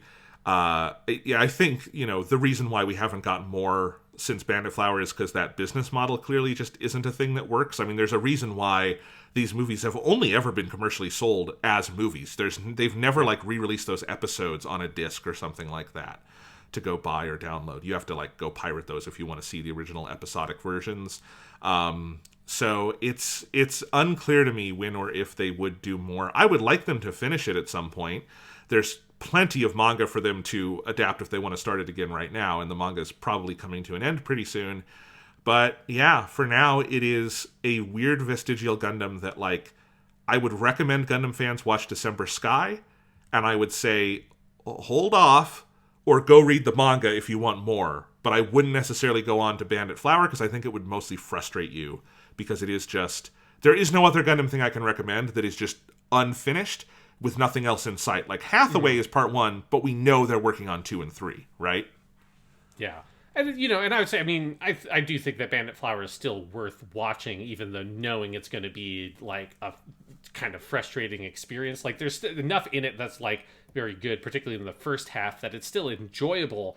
Generally speaking, I think particularly on first viewing, where you're not going to be fully aware of the fact that it's like, oh, it just stopped. So in the moment, I think the first time because I remember feeling the first time I watched Bandit Flower in the moment, really enjoying a lot of that stuff a lot more than on rewatch. Like, oh, because I know this is kind of going nowhere. It makes a lot of the flaws and the ways that those sequences are constructed stand out even more to me. But yeah, I mean, I definitely agree that like December Sky is for me in terms of animated Thunderbolt, like that is the thing. It feels like it's a complete story. It's got like a beginning, middle, and an end. It tells like a compelling story about these two people, Io and Daryl, on either side of this conflict. Great music, great animation. It's not flawless, certainly. You know, I don't think it's, to me, like we're doing like our rankings or whatever. It's not going to be in like the top tier of Gundam in terms of animated stuff. But it is also like safely, comfortably in the kind of upper mid kind of tier to me. Whereas Bandit Flower would like sinks that a little bit. Yeah, I'll just say on my tier list, which I haven't put out publicly yet, but probably is up by the time this comes out, I've got this in a tier with Narrative Gundam, Build Fighters Try, MS Igloo 2, ones that like I like, and I think there's a lot that is in there, but don't 100% come together for me, is kind of where I put this. Yeah, I would agree with that, broadly speaking, other than think Build Fighters Try is too high. If it's I like it more than you do, so yes, that has nothing to do with Thunderbolt. But yeah, like I think Narrative Gundam honestly is probably a pretty good comparison point for me with Bandit Flower. Like everything about the production of it is fucking gorgeous. The soundtrack is great, the animation is great. There's some amazing action sequences, but as a story, it's too limp to really kind of get behind. Well, that's Thunderbolt Gundam for now. Should we shift over and talk about the other thing we have today? Yes, let's talk about the other ONA that was also made, and again, this was eventually released alongside Bandit Flower in some special screenings, and that is Mobile Suit Gundam Twilight Axis. And then specifically, we are talking about like the movie version of it, because this was released originally as like 3-minute chunks episodes, with the last episode being 6 minutes long, and then eventually was edited into a 26-minute sort of short film or whatever you'd want to call it, called Mobile Suit Gundam Twilight Axis Red Trace. It's an interesting little thing. It sounds like to me I actually do like it more than you, Sean. What's funny is we did watch this for the podcast for the Unicorn Gundam episode when we were new to Weekly Suit. No, we did, because I'd seen this before, and it was for that, because the Unicorn Gundam episode, which I think at some point we might need to redo in some form, because we were new to Weekly Suit Gundam, we didn't know the format completely, so we did it a little out of order, and we did all of Unicorn Gundam and Narrative, and we were planning on doing Twilight Axis all in one episode. We just forgot to talk about Twilight Axis on that episode, so people have actually been asking me about it for years, Sean, because we said we were at some point and we never did. I have no memory of that at all, literally. That is amazing. That has gone completely out of my head. I mean, I remembered, that we definitely bit off more than we could chew with the unicorn thing, and that it was, because again, that was like in the aftermath of the Jonathan Gundam craze, where it was like, how the fuck do we do? Jonathan watched all this stuff already. Yeah, that was in the wake of you finding me in a gutter outside your house with Gundam DVDs all around me, foaming at the mouth. Yeah, I my slapped Gundam... you on the face, like, Jonathan, wake up, get a hold of yourself, man. We got podcasts to do. Yes. Yes. It was in the midst of my Gundam overdose. So yes, we did a lot of stuff very fast. But no, that is where I had seen Twilight Axis before, and I saw it again here. I liked it more the second time. It is, you used the word vestigial. That is a good word for it. It is very fragmentary, quick, and impressionistic. But I will say, I think it is trying something fairly unique for Gundam, in that it is this short film that is telling this very sort of like character emotion-based story in, I used this word before, but I'll use it again because it's the right word for this. It is a very impressionistic fashion. It is very out of order, and it's almost like French New Wave Gundam to me, in a weird way, in that it is doing this very like emotionally driven version of a story, not driven by linear plot, but more by like memory and impression. I think it has an absolutely beautiful score. I think it's got really stunning music, which I did find the soundtrack is actually on Apple Music and Spotify, so you can go listen to it if you want. But it's by a composer named Takashi Omama. I think it's got pretty interesting animation. I don't think it's a great thing. I actually put it for my tier list in the same tier that I just said I put Thunderbolt and some of those in. It's hard to rank because it is 26 minutes, which is the shortest Gundam thing we've ever talked about. But I kind of like it. Yeah, I think I really want to read the novels is kind of how I come out of Twilight. That's how I felt the last time I watched it also. Give us the skinny then. Tell us what it is, because I think people should know. Yeah, so Twilight Access is kind of a weird thing because while the novels are the main version of the story that started coming out first, it originally was sort of like conceptualized as a multimedia kind of project. So it's kind of created by a mangaka named Arc Performance. Like, that's obviously not his birth name. That is Arc Performance's nom de plume. Or maybe I'm wrong. Maybe there's a Japanese couple that had a little baby that said, "We're going to name you Arc Performance." That would be funny. But Arc Performance is a mangaka who's worked on some stuff, and he approached Sunrise and had an idea, and he wanted to work on some Gundam stuff. And kind of, it's almost like the 2001: A Space Odyssey thing, where it started as like we kind of came up with a story idea, and then two different teams went off and developed that story idea into two different things. There is also a manga, but the manga was made after the fact, adapting the light novel version. But so they went off, and the ONA went into some form of pre-production, directed by Sejun Kim, who is an animator that's worked on a bunch of stuff at Sunrise. Like, he worked on like Unicorn Gundam and stuff. I believe this is the first thing he has ever directed. He also wrote the adaptation. And then Arc Performance went off to go work with the writer Kojiro Nakamura to go do the light novel version. The light novel started coming out in November 2016. And finished on 28th December 2017, so right before 2018. And the original animations aired in small chunks between June 2017 and September 2017, when they then got turned into a movie that aired November 2017. Right, so it's like a very tight time frame with between 2016 and 17 that all this stuff came out. But technically, like the ONA finished and is telling the same scope of story that the light novels are telling. And it's 3 volumes of light novels, which is about 600 pages of a book. So it's the same broad scope of story, but obviously the light novel version is going to be substantially more detailed. I haven't read it, but I know enough about it that it goes into depth about the character that pilots the Tristan Gundam, which is the Gundam pilot who's the kind of the antagonist, but he has his whole story and is like a perspective character. He has a fucking brother and all that kind of stuff. So it's like a much, much, much, much, much more fleshed out version of the general story of these characters. That our protagonist was the genius girl who designed mobile suits for Char, and in the wake of both Char's Counterattack and Unicorn Gundam. This does take place after Unicorn Gundam. My understanding is the light novel version references specific events from Unicorn Gundam and the ending of that series, and also has references to things that start happening in F91, so it is like intentionally set in that period between Unicorn and F91.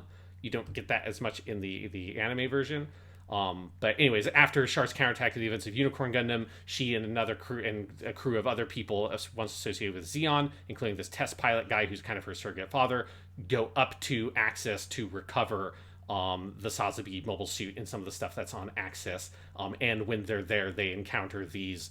I don't think he's technically Federation. I'm pretty sure Quentin is the name of the Gundam pilot. He's like a scavenger or something that is there to salvage materials. And a fight breaks out. So that's like the broad plot, and that is kind of the germ of the story. And again, these kind of two projects kind of went in different directions to flesh out that story. I think my issue with Twilight Access, I think like there's two things of just like the story is very, very thin. Like it's clear that there's a lot of stuff they know about like characters and their backstories that just don't have any of the space to be explored. And then I also find at times the animation to be so cheaply produced as to be extremely distracting.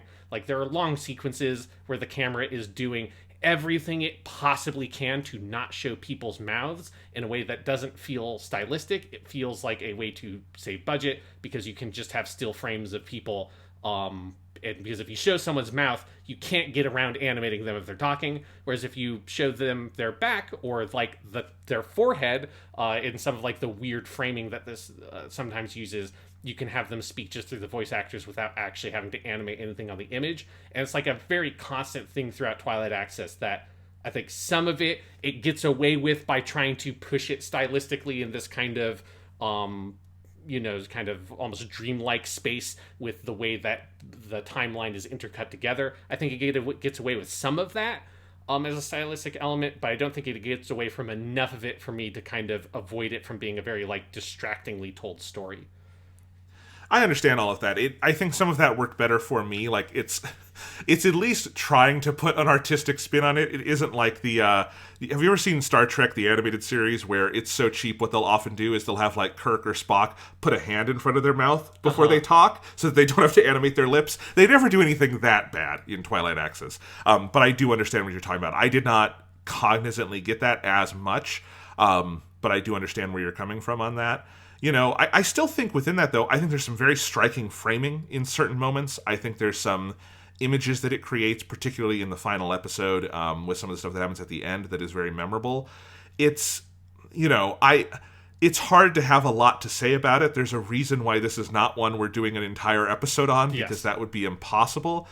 I'll just say that, like, I kind of had a vague memory of this being forgettable, and I was a little surprised when I went back to it that I think, some of this is a purely thing of necessity of, oh God, we got 3 books in 26 minutes, let's see what we can do. And some of it is, I think it has an interesting artistic vision on how to present this character who is sort of living in trauma from now being in a calm period after a whole bunch of turmoil that has lasted her entire life.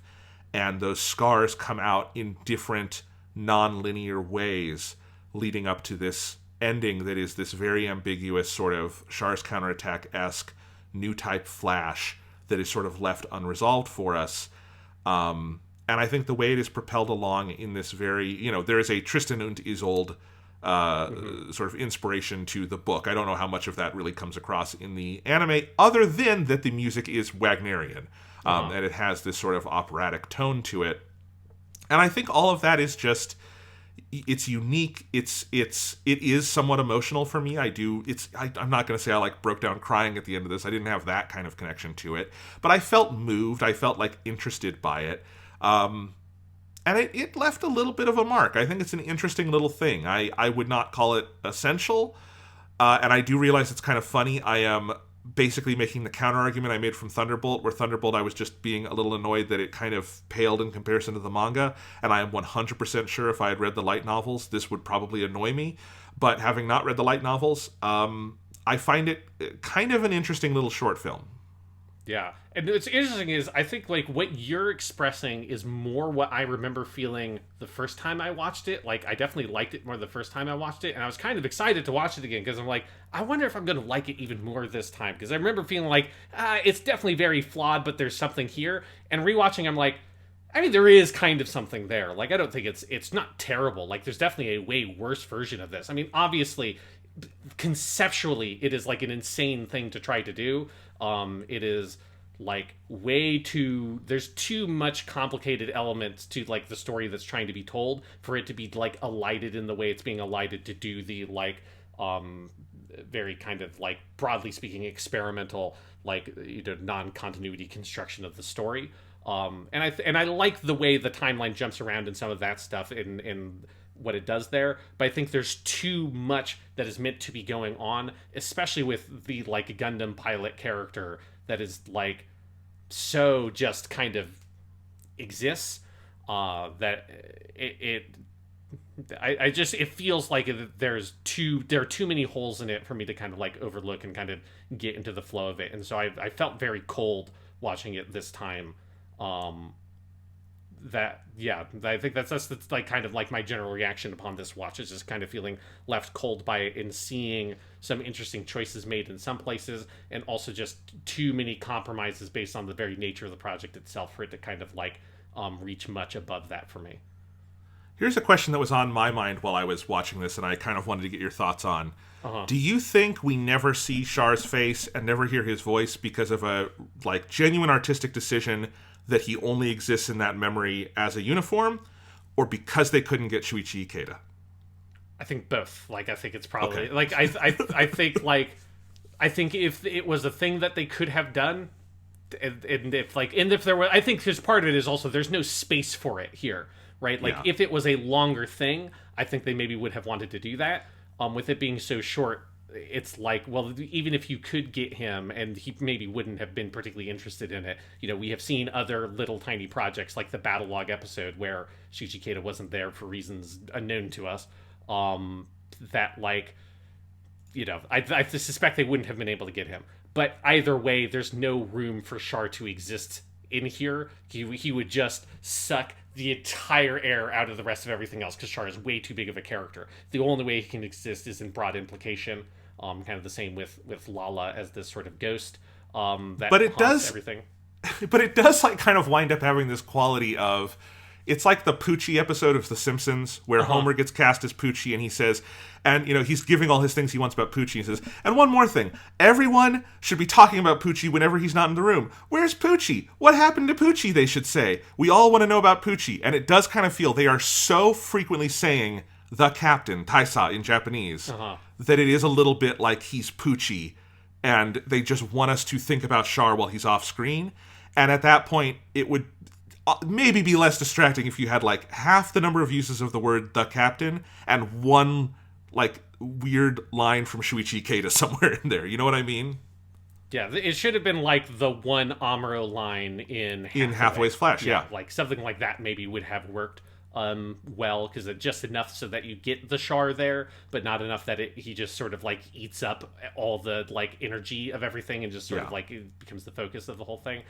Because I do think one thing that is a little bit distracting to me, and I suspect that this is probably maybe even a bigger problem in the light novels. I don't know for sure, but there is a certain fanficky quality to some of it, right? Of here's the genius little girl who nobody ever talked about in the other stories, that apparently she's the engineer of a bunch of his mobile suits and she made the Sazabi. And it's that's and her looking on at his relationship with Lala Soon and all that is it's very, very self-insert fan fiction character kind of narrative setup.